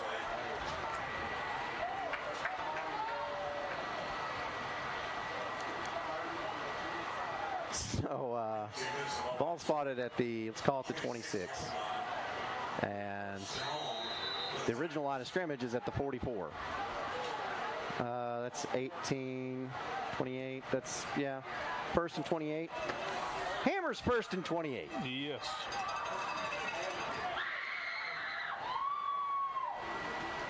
Got trips again down at the bottom. Rolling to his left. That is McLean. Wheel route. And he does have a man there, and that pass is batted away and almost caught and almost intercepted. Wow. Trying to get Hayden McLean there. Watch this Chuck Blyson replay. Had McLean on the wheel route. When he was up the sidelines. Great defense there by Brennan Reed. Jeez, 3 play. Peyton still had a chance to intercept that at the end of that play. 3 players got their hands on it. I'm going to say 3 players had an opportunity to catch that one.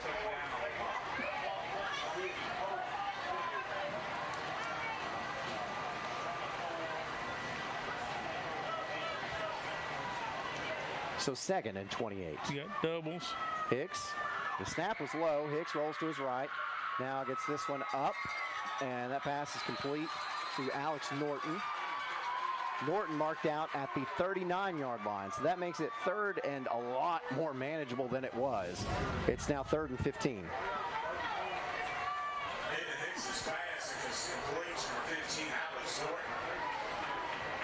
And Norton fought for those extra yards. I was going to say, yards after contact there were really good. There goes the press box again. Yeah, pick up a 14, and it's still a 3rd and 14. So, man in motion, that's Darby. Hicks takes a snap, rolls out to his left, looks upfield, and now he's going to fire across the other side of the field, and that pass is incomplete. Wow. Midway player in coverage dove, laid himself out to try to catch that. And that was Brian Klipner almost coming up with the interception. Yeah, they've been working from the numbers out to the sideline. They came back to the middle of the field right there. That's a tough throw. Midway wasn't fooled. They had good coverage. 4th and 14. Roberts on to punt. And this is a really nice looking punt. And it's going to take a Rockwood roll. And that's another one of those. If Coach Gibson was here, he would say, catch that. Call for a fair catch and catch that. I agree. That's a nice punt by Roberts. Yeah, he kicks that one really well. Gets a nice spiral on it. So let's see. It cost him about 6 yards not catching that. And over the course of a ball game, 6 yards here, 6 yards there, it can be 50, 60 yards of field position. Hammers 1st and 10 for the Green Wave. Reed. Counter option. Keeps it, goes the other way, breaks one tackle, but not the second. Gets up to about the 22-yard line, a pickup of about 3. I like what they were trying to do there. They're trying to run counter option, but it was shut down, so he just had to make something happen. 2nd and 7 for the Green Waves. They were thinking Rockwood would key on that motion. Another score of interest for you in the 3rd quarter. It is Bearden leading Anderson County 35-21. And that is the end of the 3rd quarter here. The lead for Rockwood is 1 point. They lead over Midway 7-6 as we head to the 4th on the OEB Law Game of the Week. Patterson's Appliances has been helping families like yours find quality home appliances from trusted brands including Whirlpool, Maytag, and KitchenAid for over 55 years. Our knowledgeable appliance specialists know how to outfit your kitchen or laundry room with the right appliances to meet your needs. We service what we sell with our own in-house factory-trained service technicians, and for the DIYers, our parts department is always ready to help customers find the appliance parts they need. Patterson's Home Appliances, because we care. Smooth. Smooth cutting. And now even smoother riding. That's the Simplicity Lawn and Garden Tractors. Now with suspension. That's right. Simplicity is introducing suspension for residential lawn and garden tractors. The Suspension Comfort System.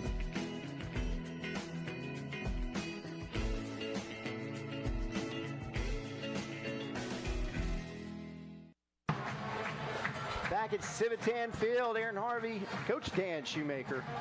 1 quarter left to play. It is Rockwood leading over Midway 7-6. We got 12 more minutes. Officials are getting the chains and the ball set. And can we see that one more time? That popped up on the screen. We saw all the points have been scored in the 2nd quarter. First downs, Midway has 3 of those. Rockwood has 7. Not a lot of offense in this one. No. Now, my dad would have loved this game because he loved defense. But people like to see points too. So Reed passes it out. Ooh. And number 12 meets number 12. Big hit right there. Tate Mason with the reception. And then Hayden Hicks with the tackle. Hicks saw that one. Develop. He'd seen that one in the film room, and he's probably seen it 3 or 4 times tonight. So. And you're right, people love offense nowadays, but people also like close scores that come down to the wire, and I believe that's what we've got going on here. We've not had a blowout yet. No, we've had some good ball games. Brennan Reed under center. Hands off to Mason. Mason gets out of a tackle in the backfield and was going upfield before he's finally stopped on the play. What a run by Mason. Wow, he runs hard. First down on that play, and it was all because of extra effort.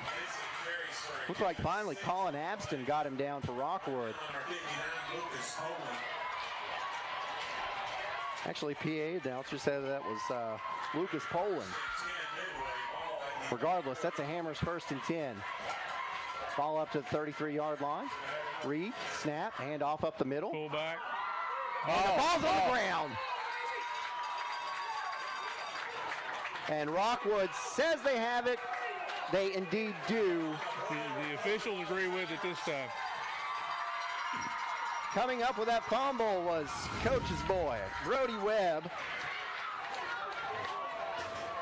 Again, tougher than a Waffle House T-bone right there. He's played a tough game tonight. Yeah, could see that clearly on that Chuck Fleischman replay. Tougher than a Waffle House T-bone. I like the Waffle House. I like T-bones. That's not a great combination, though. Yeah, I usually get the scattered and smothered and covered, Yeah, you know. yeah. Omelets. Leave the steak for the steakhouses. And we've got a timeout. Midway. Midway's going to take a timeout. This timeout brought to you by Patterson's Appliances. Visit pattersonsappliances.com and check out the new current cash-saving promotions. Our story starts with a promise made to the communities of East Tennessee. A promise to always look forward, to the horizon, and past it. A promise to help you live well. At Covenant Health, whenever you enter one of our hospitals, visit any of our physicians, or talk to us on the phone, we will welcome you and your family as one of our own. Because it's about you, and it's about time. Covenant Health. For every moment. Pat Ryan here with Kathy May Martin. If you're thinking of buying or selling real estate, then make the right play call and contact Kathy May Martin for all your real estate needs. Kathy's 30-plus years of knowledge and experience gives her clients the competitive edge. You know, like me on game day.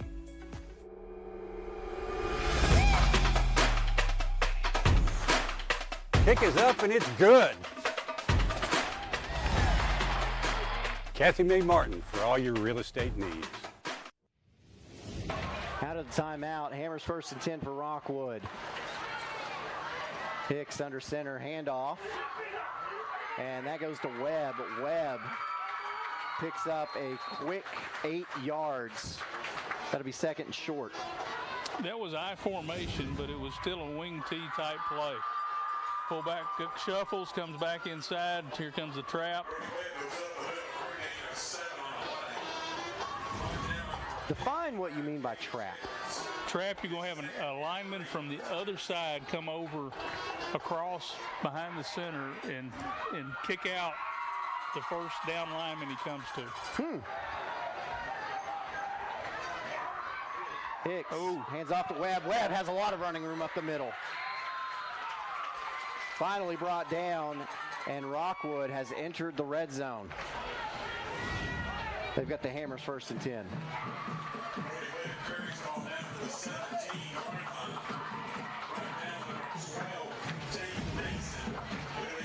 Webb gets it up to, looks like ball spotted at the 17-yard line. So Rockwood threatening. Rockwood wants to take time off the clock with this drive as well. So they're content to go 4 or 5 yards at a pop here. This handoff goes to Roberts. Roberts doesn't get anything on the play. It'll be second and long. Midway's right there.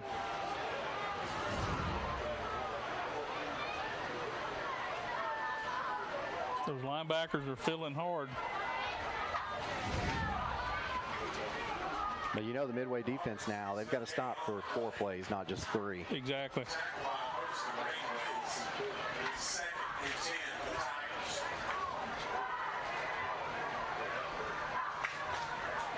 Hicks under center. Snap, handoff, and a sweep play goes to Trevin True. True with a lot of running room in the open field, into the end zone, no flags. Touchdown, Rockwood. Wow. Nice little, again, one of those wing T sweeps.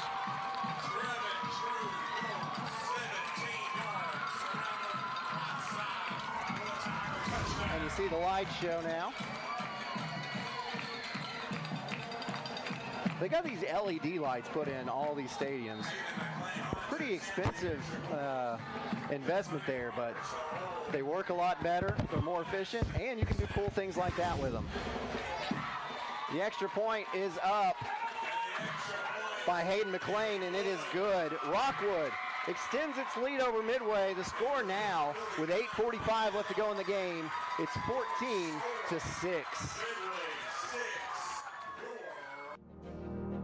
We should never lose sight of our health. To keep moving forward, let's not forget everything we've learned. Limit the salty food options. Make your own daily exercise routine. And always receive regular checkups. More than anything, we have learned how important these small steps can make a big difference. So we can all continue to move forward together.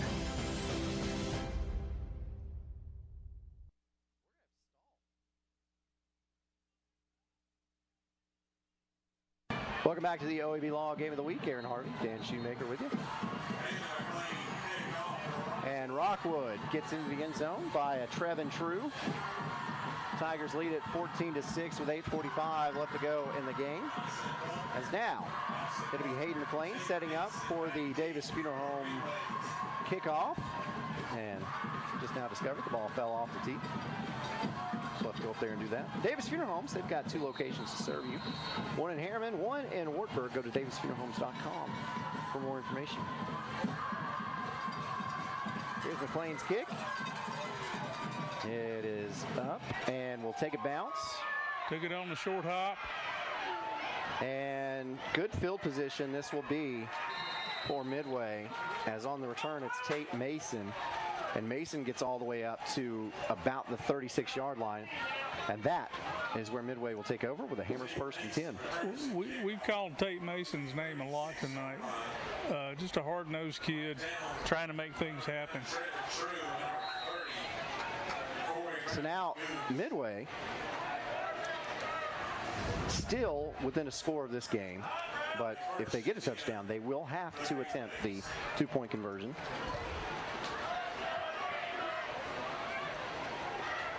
And I'll tell you something that has never happened in my broadcasting career. I have been helping at least call games since 2014. And I have never, I'm sorry, no, goes all the way back to 2008. I have never seen an overtime game. Oh, okay. Brennan Reed throws this one up in the air, and it is caught. Wow. See, that's what Midway can do to you. They'll stretch the field on you. And that goes to Peyton Steele.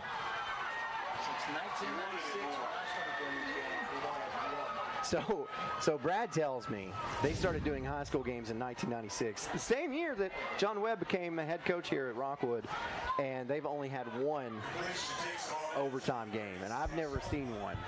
I've never had to help call one. So, and he remembers it was Rockwood Oneida. Wow. If Midway gets in the end zone here and gets the 2-point conversion, the way this offense, both of these offenses have been, we might see one tonight. Let's see. Reed fakes the handoff up the middle, keeps it, and he is sacked. Back to the 40-yard line, a loss of 3. It'll be 2nd and 13.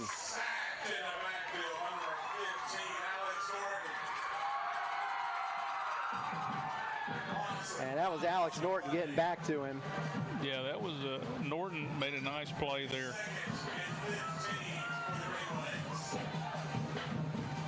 So now, a quarter of the way, or a third of the way through this fourth quarter. Rockwood has got a lot of momentum. Midway is going to have to answer here. Reed drops back to pass, gets it off, and again, with nowhere to go, this is Tate Mason. Mason stopped for another loss. Wow, 3rd down.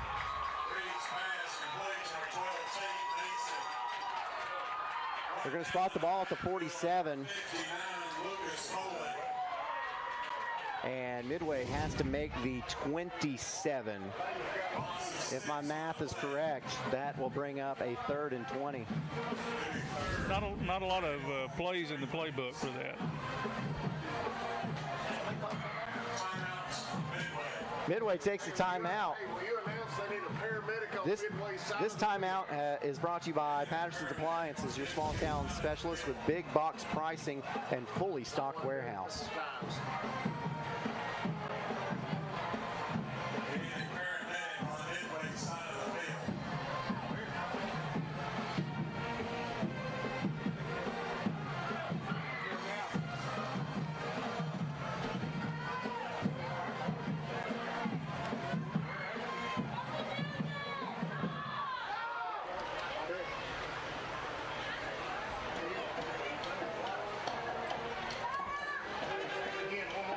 Appears we may have a situation here at Rockwood. We need a paramedic on Midway's side of the field. We need a paramedic to Midway's sideline, please. And there is a player down.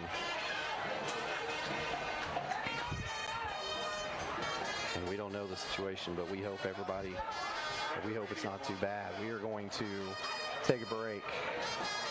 We'll have the rest of this game when we get back to the OEB Law Game of the Week. 1952. That's the year Hammers opened the first store in East Tennessee. Now there are 5 stores, and there's always something new. Like in Hammers' popular ladies' boutique department, you'll find the lowest price possible on new arrivals every week. Find similar deals in the men's department and the expanded rug department. Plus, special purchases always offer surprise savings. You never know what you'll find next at Hammers. Energize your home with natural gas from ORUD, your affordable energy choice. See all the ways natural gas can improve your home by visiting one of the ORUD showrooms in Oak Ridge or Kingston. New gas appliances run more efficiently. They provide hot water when you need it, precise heat control for cooking, and can dry clothes in about half the time. Comfort you can feel. Savings you can use. ORUD Natural Gas.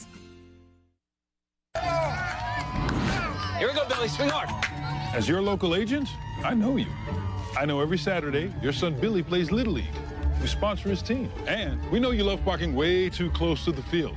That's why we tailor a unique policy for you and your car. Because sometimes something from out of left field can literally come from out of left field. That's simple human sense.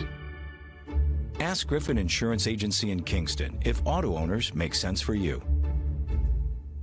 On-Site Care in Kingston is accepting new patients. Nurse practitioner Candace Templeton has over 25 years of healthcare experience in offering management of chronic care conditions. On-Site Care offers free sports physicals for established patients. Plus, On-Site Care offers hormone replacement therapy with compounded pellets. And now On-Site Care welcomes Darren Wright, a board-certified family nurse practitioner who will be accepting new patients. Call 865-285-9588 to schedule an appointment at On-Site Care.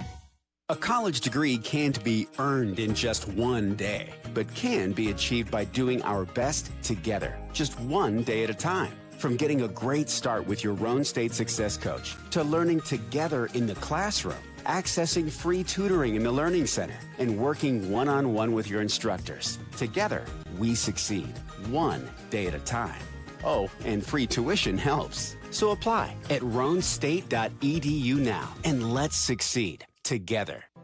Summer's not over yet. At Ray Varner Ford in Clinton, we offer a wide selection of reliable pre-owned vehicles to help you reel in every last drop of the season. Discover the savings in this 2017 Ford Focus SE local trade, 52,000 miles, $12,950. 2019 Subaru Forester Sport all-wheel drive, $29,935. 2019 Ford Ranger Lariat 4x4 Crew Cab, $34,950. Local you trust, pre-owned vehicles you can afford. Ray Varner Ford, your East Tennessee Ford dealership.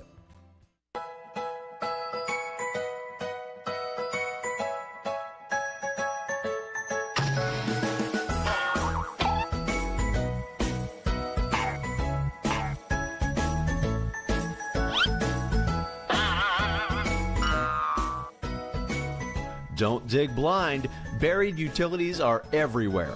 Always contact 811 before you dig to have your utilities marked.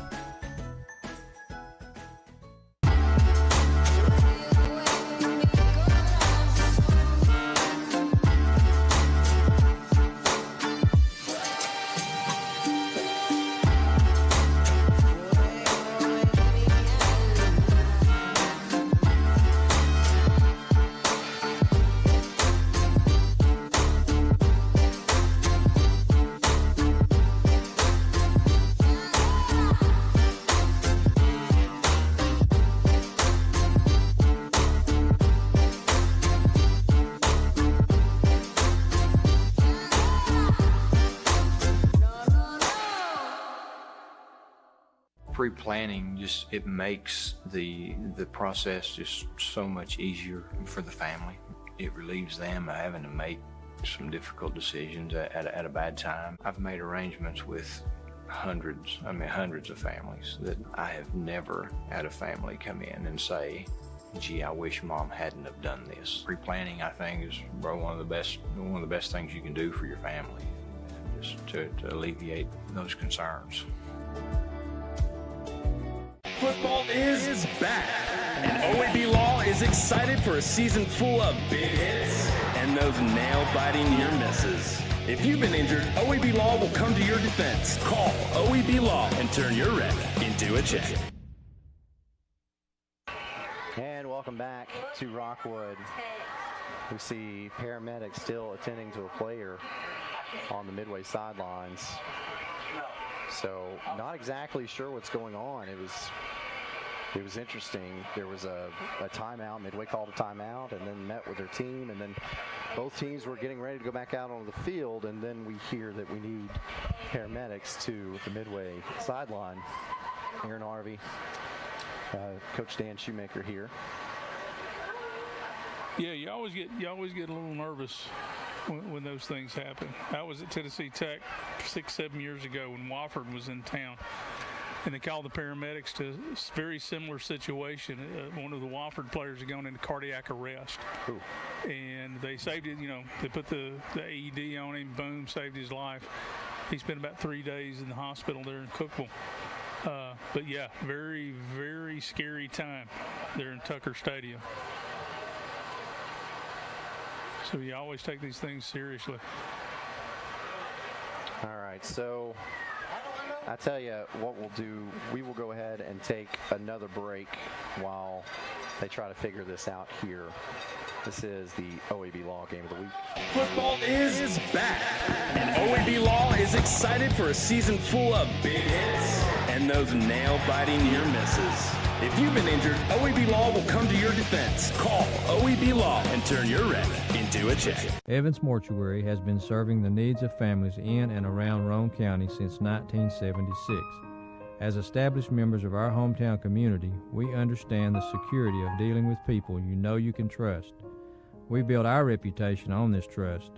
The Evans family appreciates the confidence the community has expressed in us over the years and will constantly strive to earn that favor.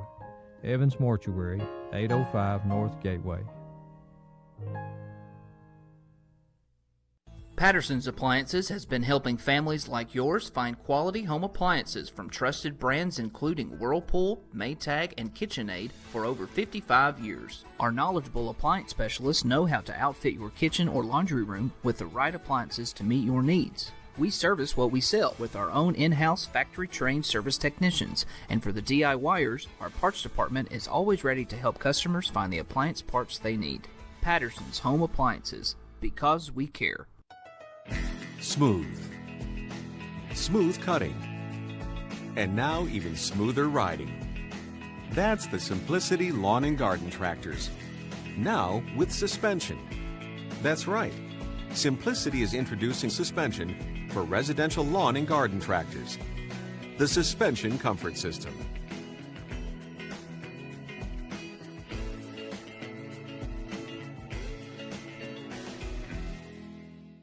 Our story starts with a promise made to the communities of East Tennessee. A promise to always look forward, to the horizon, and past it. A promise to help you live well. At Covenant Health, whenever you enter one of our hospitals, visit any of our physicians, or talk to us on the phone, we will welcome you and your family as one of our own. Because it's about you, and it's about time. Covenant Health. For every moment. Pat Ryan here with Kathy Mae Martin. If you're thinking of buying or selling real estate, then make the right play call and contact Kathy Mae Martin for all your real estate needs. Kathy's 30-plus years of knowledge and experience gives her clients the competitive edge. You know, like me on game day.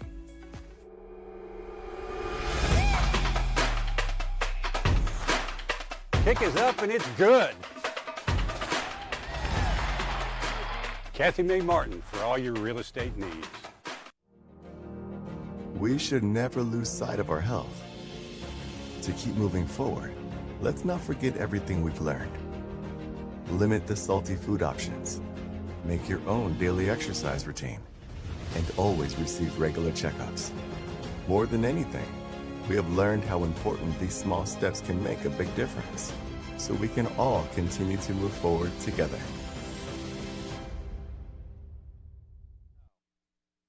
(1952).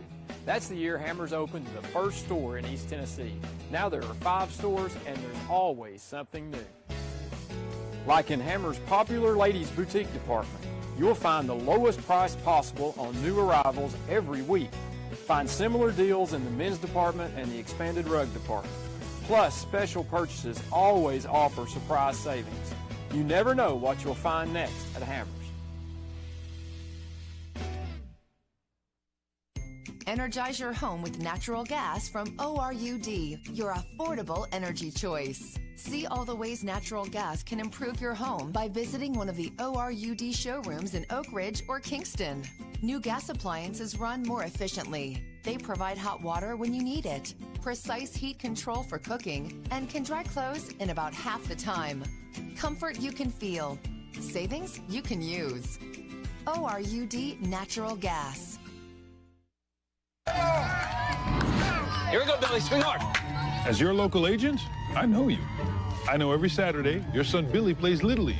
We sponsor his team. And we know you love parking way too close to the field. That's why we tailor a unique policy for you and your car. Because sometimes something from out of left field can literally come from out of left field. That's simple human sense. Ask Griffin Insurance Agency in Kingston if auto owners make sense for you. On-Site Care in Kingston is accepting new patients. Nurse practitioner Candace Templeton has over 25 years of healthcare experience in offering management of chronic care conditions. On-Site Care offers free sports physicals for established patients. Plus, On-Site Care offers hormone replacement therapy with compounded pellets. And now On-Site Care welcomes Darren Wright, a board-certified family nurse practitioner who will be accepting new patients. Call 865-285-9588 to schedule an appointment at On-Site Care. Back to the OEB Law Game of the Week, and we don't know much about what is going on, but we do know that an ambulance has been called, and we heard the sirens. They're trying to get through, and so Midway's got a player that went down on the sidelines, and that's really all we can tell you. That's about all we know. They're bringing the ambulance to the edge of the field here. And I know Coach Webb is on the Midway sideline right now, trying to help direct the situation. Athletic director, longtime athletic director Paul Kamakala also over there. I think they're trying to pull the ambulance in.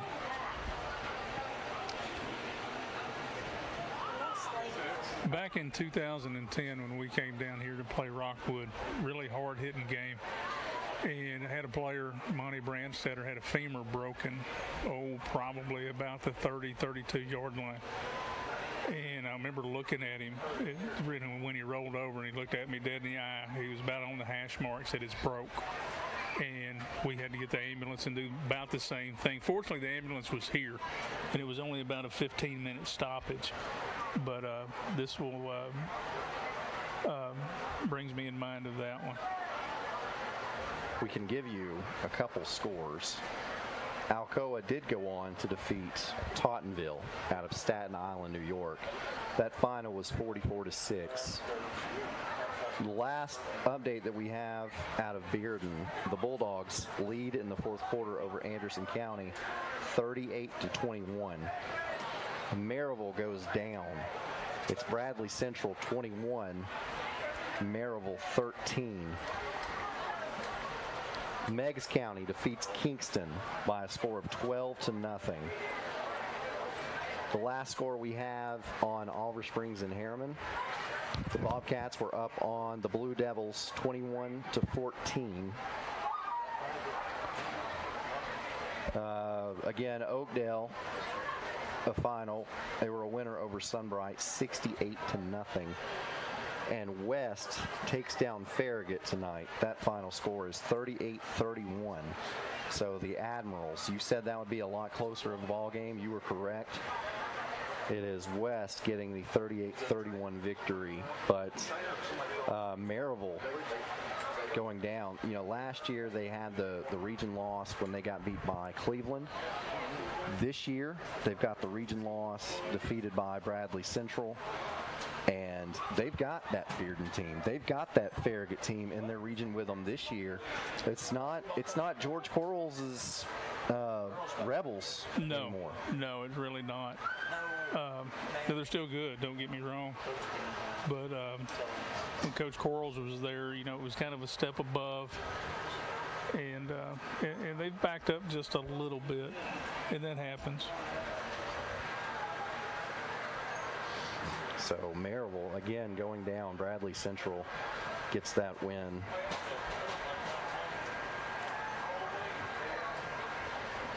Let's see. Clinton was up big on Scott High at the half. That was 43-0.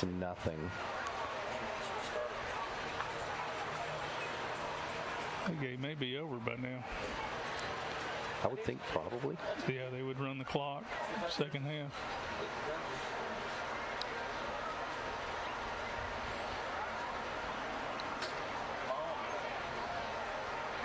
So this is the situation we have here at Rockwood.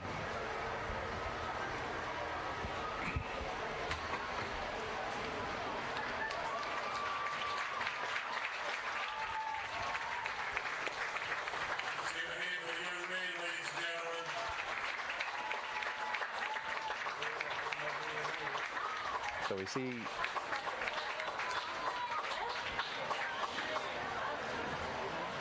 we got him on oxygen.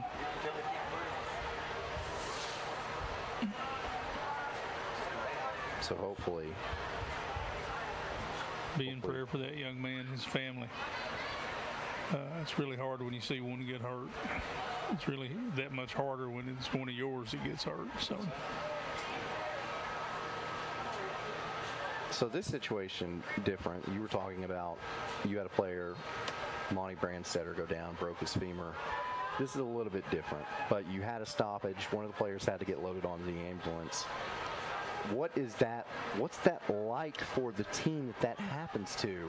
What's the mindset? What's the mood of the team when that happens? Well, they're concerned. One of their brothers is down, and they're worried about that. And my coaches at that point then start making the substitution. Monty was a big-time player for us, and so we had to replace him, on special teams and on defense. And so you had to make sure that all of those things were right. So you're taking a senior out, and if I remember right, we put my son Andrew in a couple of those spots, and so you got to make sure that sophomore knows what he's doing. From a coaching standpoint, you've got to manage it, right, and you try to detach from it. And get the kids focused back on what you're doing. And then I remember going to the hospital and seeing him later, that morning.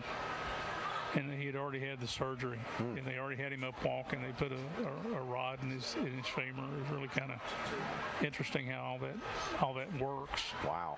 And and so occasionally I'll see him over at Gold's Gym when I'm working out, and he's in through there. How did your team respond after that?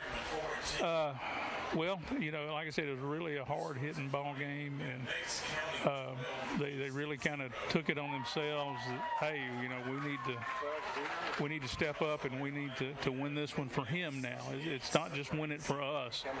One of our brothers is down. We're going to win that one for him.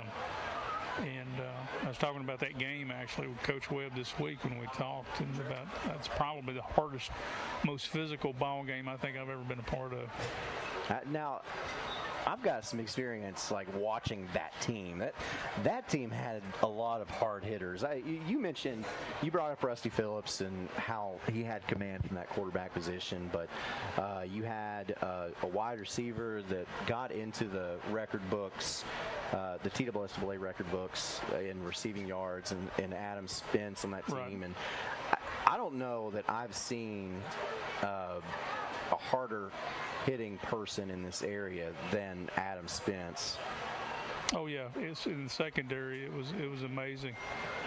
And if I remember right, I think it was Adam that actually hit Monty that broke his femur down here, which is kind of crazy as he's coming up on run support. I'd have to go back and check the film to be certain on that. But yeah, we had some really hard-nosed guys on that team. Aaron Hutchison at the linebacker spot. Look at that moon. Wow, that's really, I can just barely see it over. That makes me think of I've got Brooks and Dunn lyrics in my head here. Okay, Neon Moon. Neon Moon. All right. So we are back. I'm trying to remember what the situation. I think it's 3rd and 20. 3rd and 20. All right. So Brendan Reed under center for Midway. He's rolling to his right. Now sends a blocker up ahead, and Reed runs out of bounds. 4th and manageable here. Yeah, pickup of about 14 will bring up 4th and about 6 or 7 on the Rockwood side of the field. Depending on where the spot is, of course. But that's a great play there by Reed. We'll see on the Chuck Fleischman replay. Lost contain a little bit there on the edge. And he's got pretty good wheels. Yes, he does. And that was a pickup of 14. 4th and 6 now. See what Midway has drawn up. Well, Midway doesn't even know what they've got drawn up. Or I guess it's Rockwood that doesn't.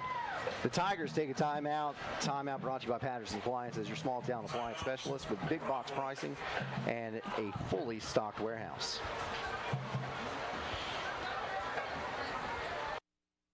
And we'll remind you again of Rockin' the Ramp. That's going on at Tom Fuller Park tomorrow, beginning at 3 p.m. And that is the Labor Day celebration, the annual Labor Day celebration put on by the City of Rockwood and Rockwood Parks and Rec. Going to have food trucks, vendors, kids zone, cornhole, live music, and fireworks after dark. Invite everyone to come down. Also, the live music will feature Dudley Evans, Avery Trace, and High Carbon Steel will headline that one. So, everyone, come on out to Rockin' on the Ramp. Fourth down. This is a big play right here, guys. Big play.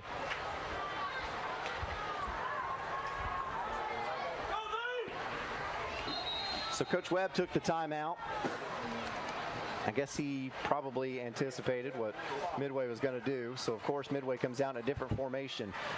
Ooh. And Rockwood jumps. Ooh. That's a lot different call, 4th and 2. And that is encroachment on Midway. That's a 5-yard penalty, which should make this 4th and about 1. That's a lot easier call to make, guys. Ooh, that is such a big deal. So out of the timeout, Midway goes with the hard count, and Rockwood falls for it.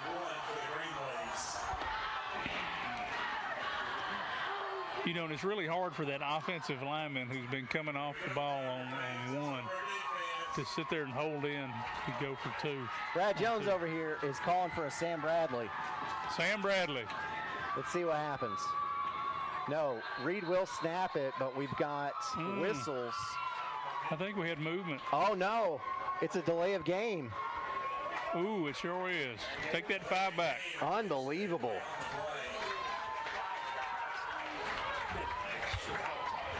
That right there. You get the hard count, you draw Rockwood offsides, you get the extra 5 yards, you've got a 4th and 1, game on the line. You've not had a lot of offense, you're in Rockwood side of the field, and then you don't get the snap off in time. You know, they're so used to that 40-second clock. You know, after the penalty, you had a... Here's Reed on the snap, and he's going everywhere. Throws the ball up into the air. It's picked off. Oski going the other direction. A flag comes out from far away, but that's Peyton Presley with the pick. Wow. Now we'll have to see what the flag is. Wow.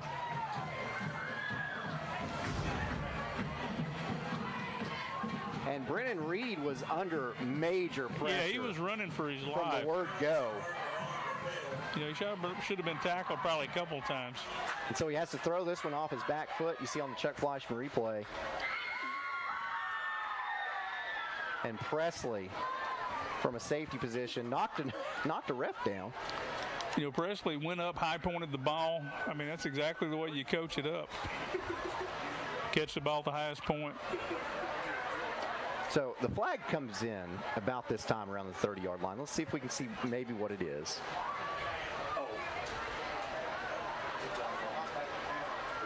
They're still in conference about it.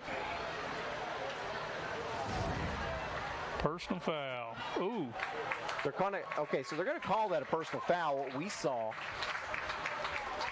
was the Midway player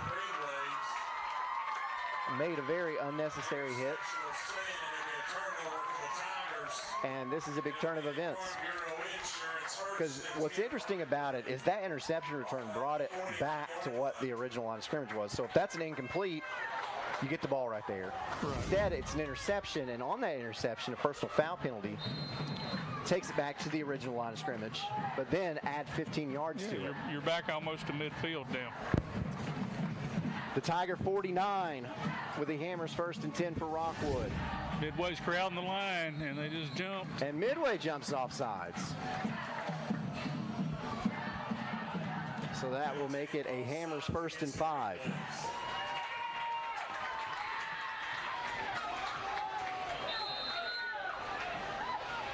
Penalty moves along to the 46-yard line, making it 1st and 5. It's now Midway running out of time. They've got to get a stop. Yeah, Midway needs a stop, a turnover, something positive to happen. Hicks, handoff, Webb. Webb barrels forward for about 4 yards. Will bring up 2nd and short.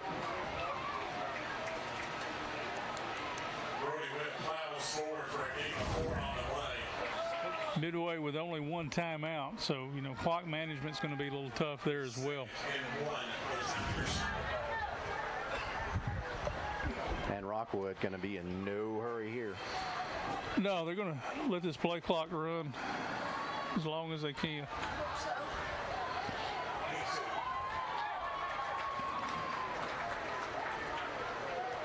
Ten seconds on the play clock now. Rockwood lines up to the line of scrimmage.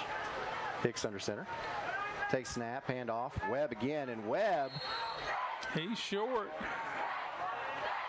Well, I don't know why you're commenting on how tall he is.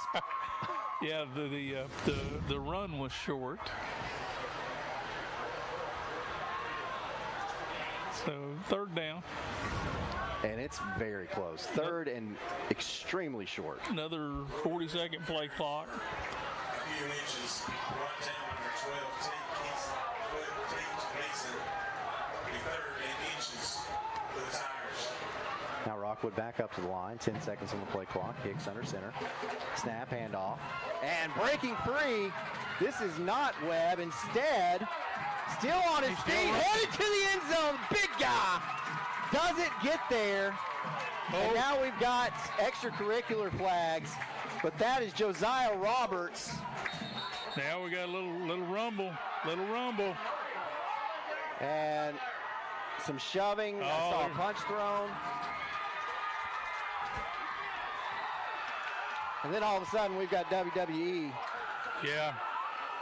Officials are throwing hats and flags and everything else. And John Webb got thrown to the turf.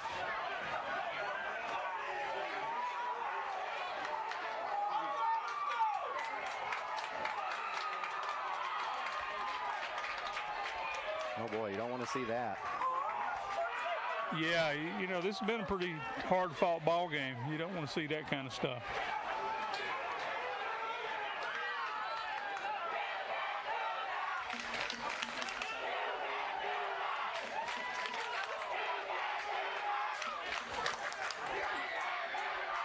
Student section of Rockwood screaming, "You can't do that!" But everybody knows you can't do that. Okay, you're not giving us any new information. Chuck Fleischman replay. Yeah, it's a nice run. That is He just kept those legs churning. Looks like Pudge Hannibal out there. And then, ooh, and then number 62, I think, cleared the pile there. That's what happened. And they got it going. There's the hat.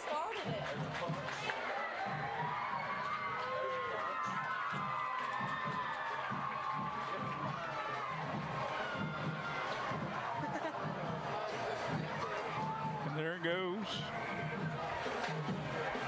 Coach Webb out there trying to restore order. He got up a lot quicker.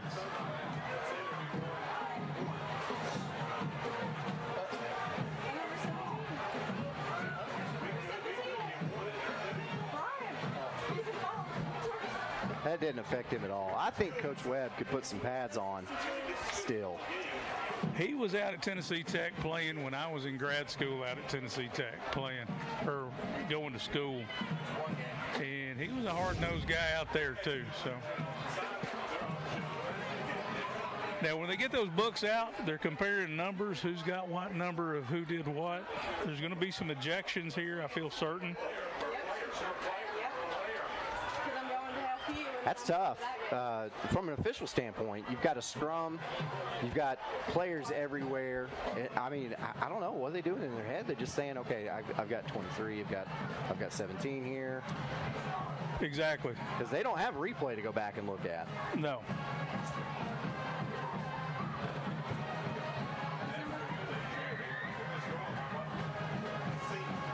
Goodness. So we've got another delay here as they work this one out. This game was going by very fast. We were probably going to be done by about 9:20, 9:30 with this game. And then I thought, man, me and Coach, we're going to start telling some stories because we can't send it to the free medical clinic Friday night scoreboard show until 10 o'clock.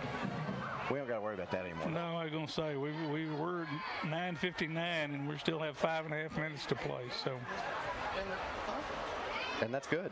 Yeah. Because I don't like stalling. I like hearing stories. You could have told us a few, but I don't like having to stall. Stretch, right? You got to stretch those things out. Yeah. Yeah, Midway has to go to Coalfield next week. Wow. And they may be short. They may be short.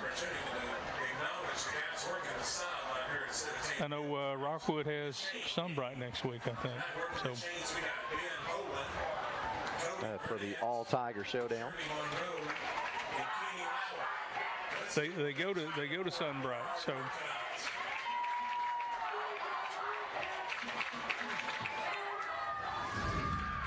So here we go again. Let's watch this back on the Chuck Fleischman replay. Just straight ahead, nice push up front. Davidson finds a gap.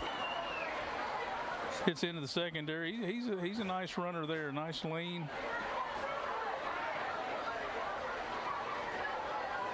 And I don't know why. 62 started. I don't know why for Midway the player came in and pushed Hayden Hicks. Yeah, right. And nailed him right in the back. But that was J.R. Moore. And Moore also, the young man, threw a punch just there.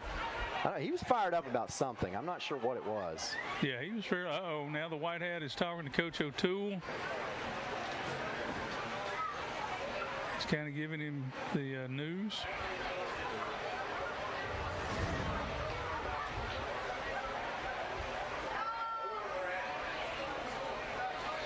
You know, one thing that I want to mention while we have a second, we always, last year and the year before that and the year before that, we would do an interview in the first quarter with Mr. Tim Elrod of OEB Law. And he was at all of our games.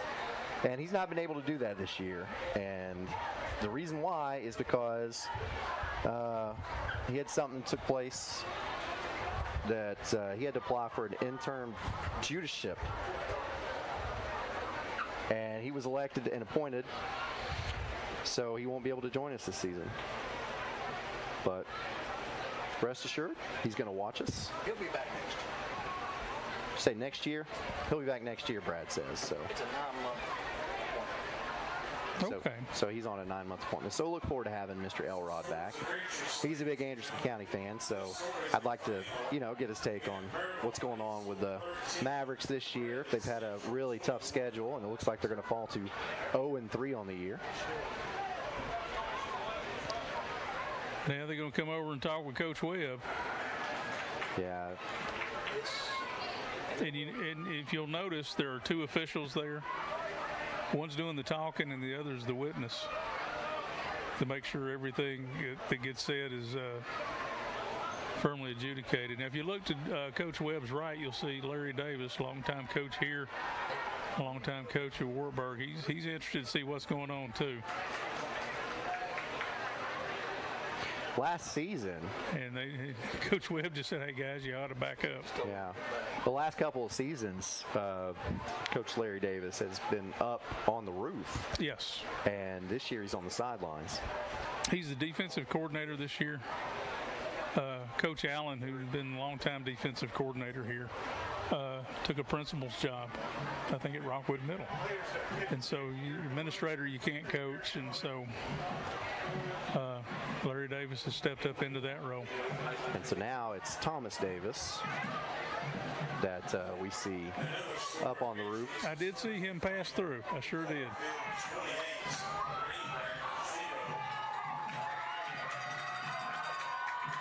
It is a final, by the way. Bearden defeats Anderson County 45-27. So Anderson County falls to 0-3. That's been a while since that's ever happened. Yeah. See, I was wondering how long it had been since they went 0-2. But turns out that was just the year before they went on to win a state championship. Oh, okay. Because they lost to Powell and Science Hill to start that year, too. But then they made it to the quarterfinals. Because that was still a really talented team. But now they're 0-3. So I'd have to look because I wonder how long it's been since they were 0-3. Well, now we're going to confer again with the officials. So Coach Webb, he got his verdict. Coach O'Toole got his verdict. Coach O'Toole talking to his players on the sideline. Coach Webb talking to his coaches. You hate to see a well-played ball game end up with something like this.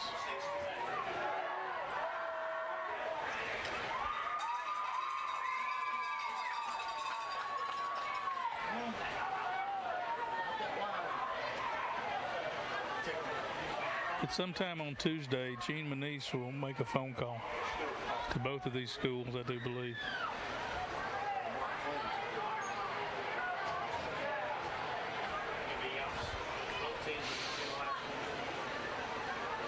The officials talking.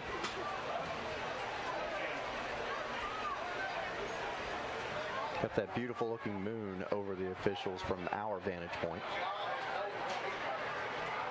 And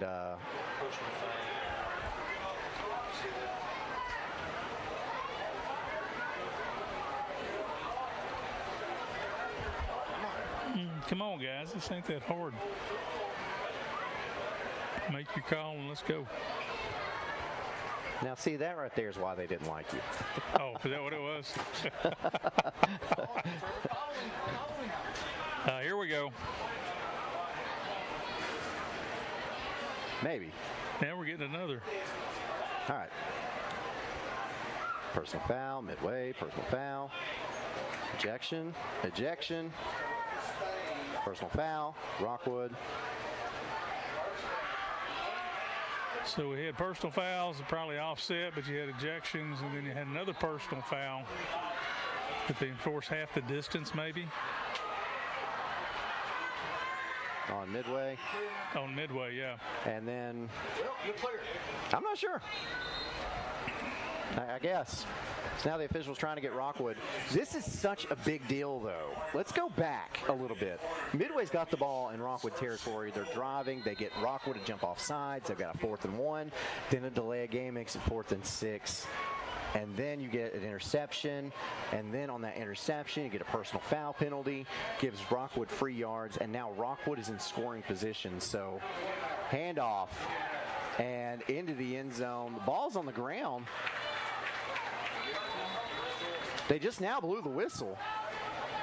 Wow. This might be a touchback. No official has signaled a touchdown yet. I'm not sure what I'm now they're meeting at. again. The ball was on the ground. Touchdown. Finally, touchdown, Rockwood.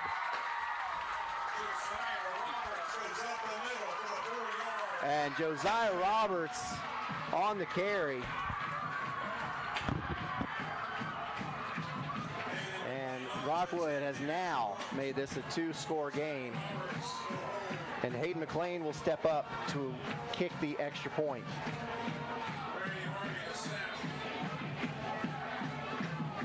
Snap, set, kick on the way. It's good.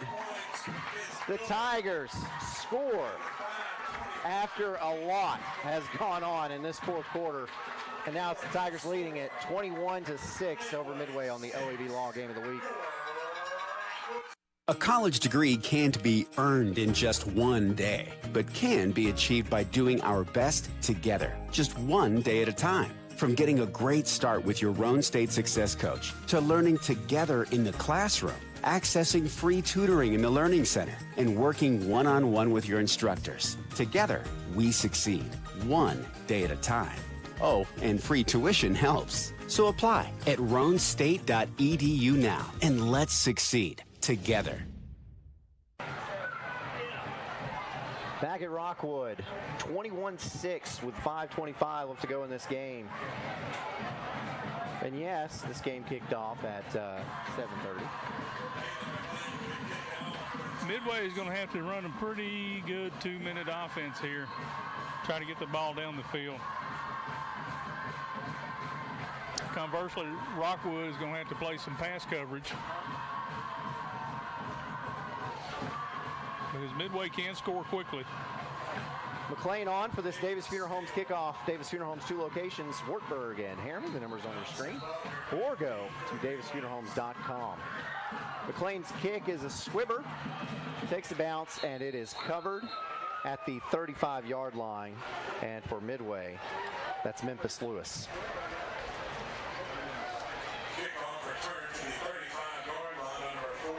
So that is where Midway will have the Hammers 1st and 10.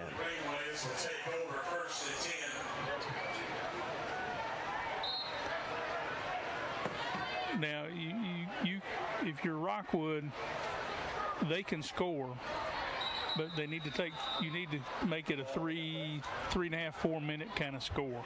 Now Midway's taking a timeout here. That's their last one. And that is their last one. This timeout brought to you by Patterson's Appliances, your small town appliance specialist with big box pricing and fully stocked warehouse. Summer's not over yet. At Ray Varner Ford in Clinton, we offer a wide selection of reliable pre-owned vehicles to help you reel in every last drop of the season. Discover the savings in this 2017 Ford Focus SE local trade, 52,000 miles, $12,950. 2019 Subaru Forester Sport all-wheel drive, $29,935. 2019 Ford Ranger Lariat 4x4 Crew Cab, $34,950. Local you trust, pre-owned vehicles you can afford. Ray Varner Ford, your East Tennessee Ford dealership. All right, back at your OEB Law Game of the Week. So Midway, Coach, takes a timeout right there. Do they just not have the right personnel on the field? Well, you know, we don't know who was ejected. We think we may know, but we don't know. So I'm sure they're having to kind of make sure that all those spots are filled and all those spots are covered. And you don't want to go out there and mess this up, because you probably got 1 or 2 chances now. The way the clock is, and you need to score on both of those opportunities, to get back into this thing. I think we're going to see the ball thrown a lot.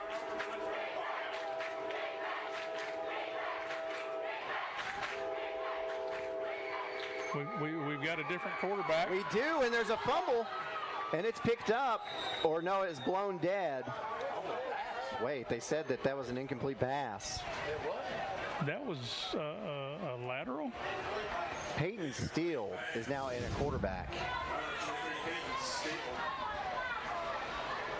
So that will bring up 2nd and 10. We'll see the Chuck Fleischman replay, see what they saw. Maybe it did go forward because he got turned. Yeah. As the end was hitting him. Wow. 2nd and 10, still at quarterback. Handoff up the middle. Bounces off one tackler, bounces off another, and gets positive yardage. Hard run. And for Midway, that is Braden Buckner. 3rd down. So I'm not sure if Reed was ejected or if he might have been injured on the play. But Midway does have a new quarterback. And you think about that, you think Midway, to get back into this ball game and to possibly win this ball game, you got to throw it. Yeah. Now you've got a backup quarterback. Exactly. Still under center. Handoff up the middle again. And that's Buckner again, gets up to the 40. That'll make it 4th and 5.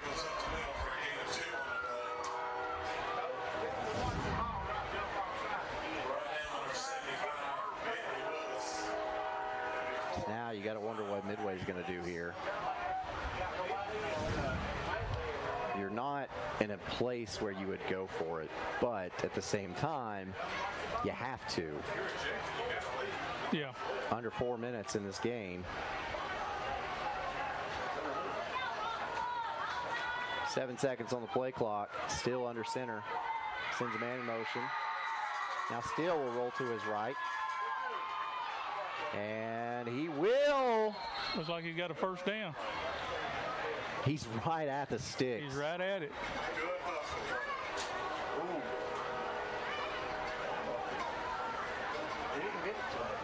Wow.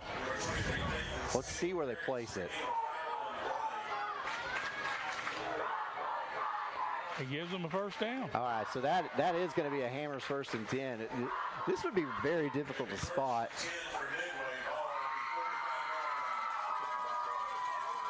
Yeah, that was close. The nose just touches the 45. Yeah, they just barely gave it to him. So Hammers 1st and 10 for Midway. They do keep it rolling. As my daddy used to say, an inch is as good as a mile. So. Yep. Handoff goes to Buckner. Buckner gets up to the original line of scrimmage, 2nd and 10. Clock continuing to run. 3:30 left to go now.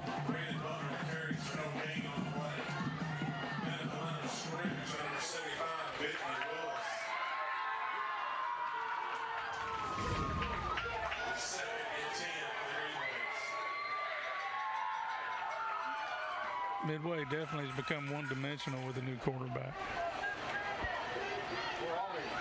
This time Steele will keep it around the left side. Looks for running room, does not find it. Stopped again at the line of scrimmage. And Rockwood's got to be feeling like they about got this one put away. Yeah, you can, and it's their first win, right? It's Yes. their first win of the year. And so, they're feeling really good right now. But they just got to finish it. They just got to finish it. Number 22, Jaden Sexton, 3rd and 10 for the Greenwaves.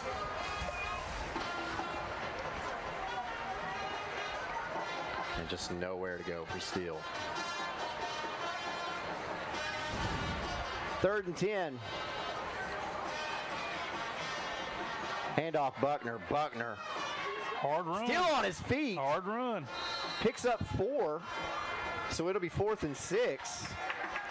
But there is a flag. Came in right around where the tackle was. So if this is on Rockwood, it'll be another 1st down. Potentially. Now the players for Rockwood are saying it's going the other way. It's a block in the back. Certainly will.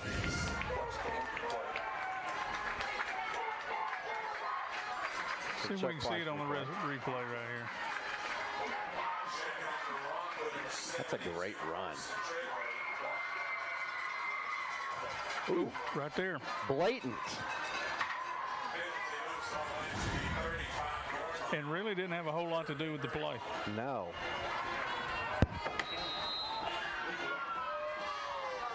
That's a 15-yard penalty, and that makes it 3rd and 20. Sweep. Steele with Mason in front of him. And great tackle by Levi Ellison. That was textbook right there. These teams always put together highlight reels, you know, with their film for the end of the year. That's a highlight reel.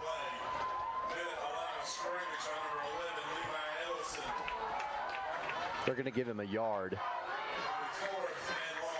Just Chuck Fleischman replay. That's how you do it. Yeah, got his head across, big chest, drive through the tackle.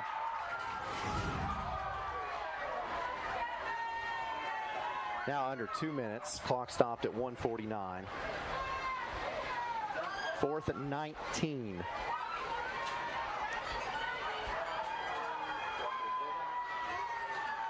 Steele, handoff, Buckner. Buckner up the middle. And I think Midway's conceded this one. They just want to get out of here. Yeah, I think they're just running the ball to get this thing over with. So the clock will stop with 1:44 left as Midway turns it over on downs. They cannot stop the clock anymore, so. Hammers 1st and 10. Ball at the 36-yard line. Victory formation.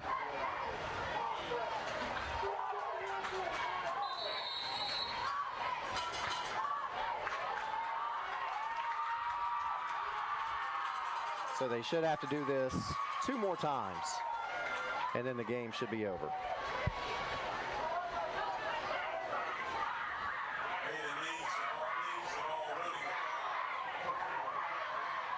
And doing this victory formation under center is not nearly as damaging to the rushing stats of the quarterback. Yeah. You know, last week it was out of shotgun. Yeah. They were losing 5 yards a pop.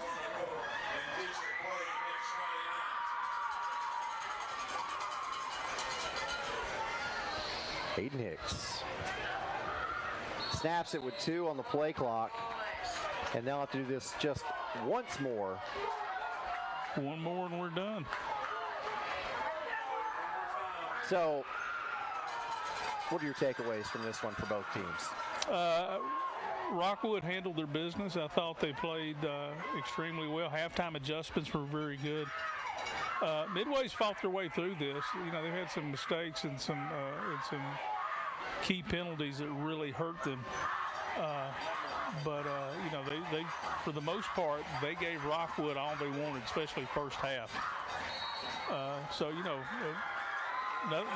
no reason to hold hang your head over this one. You know, walk across the field, shake hands, and, come back and get better next week. Midway went 2-8 last season. They could have matched the win total with a win tonight, but you can tell Coach O'Toole has the Green Wave moving in the right direction. In the right direction. Coaches are meeting in midfield. Teams are separated because of the altercation going on earlier, and that's not a bad move. Yeah. You hate to see that, but you don't want any more of that either. Yeah. So the coaches shake hands, and it is a final. Rockwood gets its first win of the season. They are now 1-2 on the year. Midway, with its second loss in the season, they are now 1-2 on the season. 21-6, your final. So, folks, we got the free medical clinic Friday night scoreboard show coming your way with Jonathan Cox, David Queener. Call in, let them know where you were. Tell them a story about it. Boy, if you were at this game, you want to call in. There's certainly a lot you could talk about. You can unpack a lot on this one. You sure can. Yeah. So, 11 first downs for Rockwood, just 5 for Midway. Not a lot of offense tonight. but for Rockwood, it was enough to win by 2 scores. So that about do it from Civitan Field. Just want to say thank you again to the City of Rockwood for sponsoring the game tonight, and make sure you make it out to Rockin' on the Ramp tomorrow. And that'll be taking place from 3 until dark. Fireworks, live music, vendors, whole deal. Also, want to say a thank you to Elaine Walden of East Tennessee Properties for sponsoring our pregame all year long. And I guess at that, we've been here long enough. We got to send it back to Oak Ridge, to BBB TV Studios for the Fremantle Clinic Friday Night Scoreboard Show coming your way after this. For Brad Jones, Coach Dan Shoemaker, I'm Aaron Harvey. So long, folks.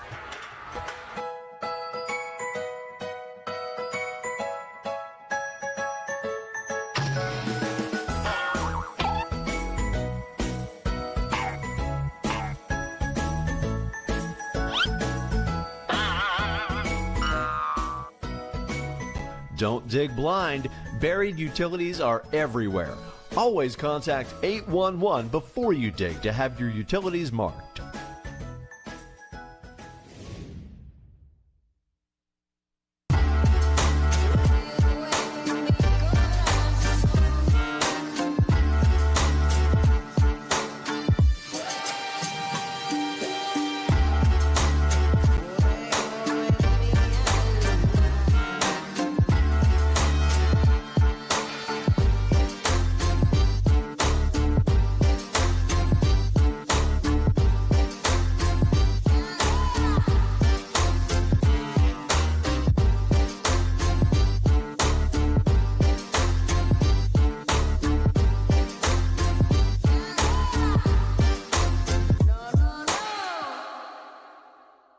Pre-planning it makes the process just so much easier for the family.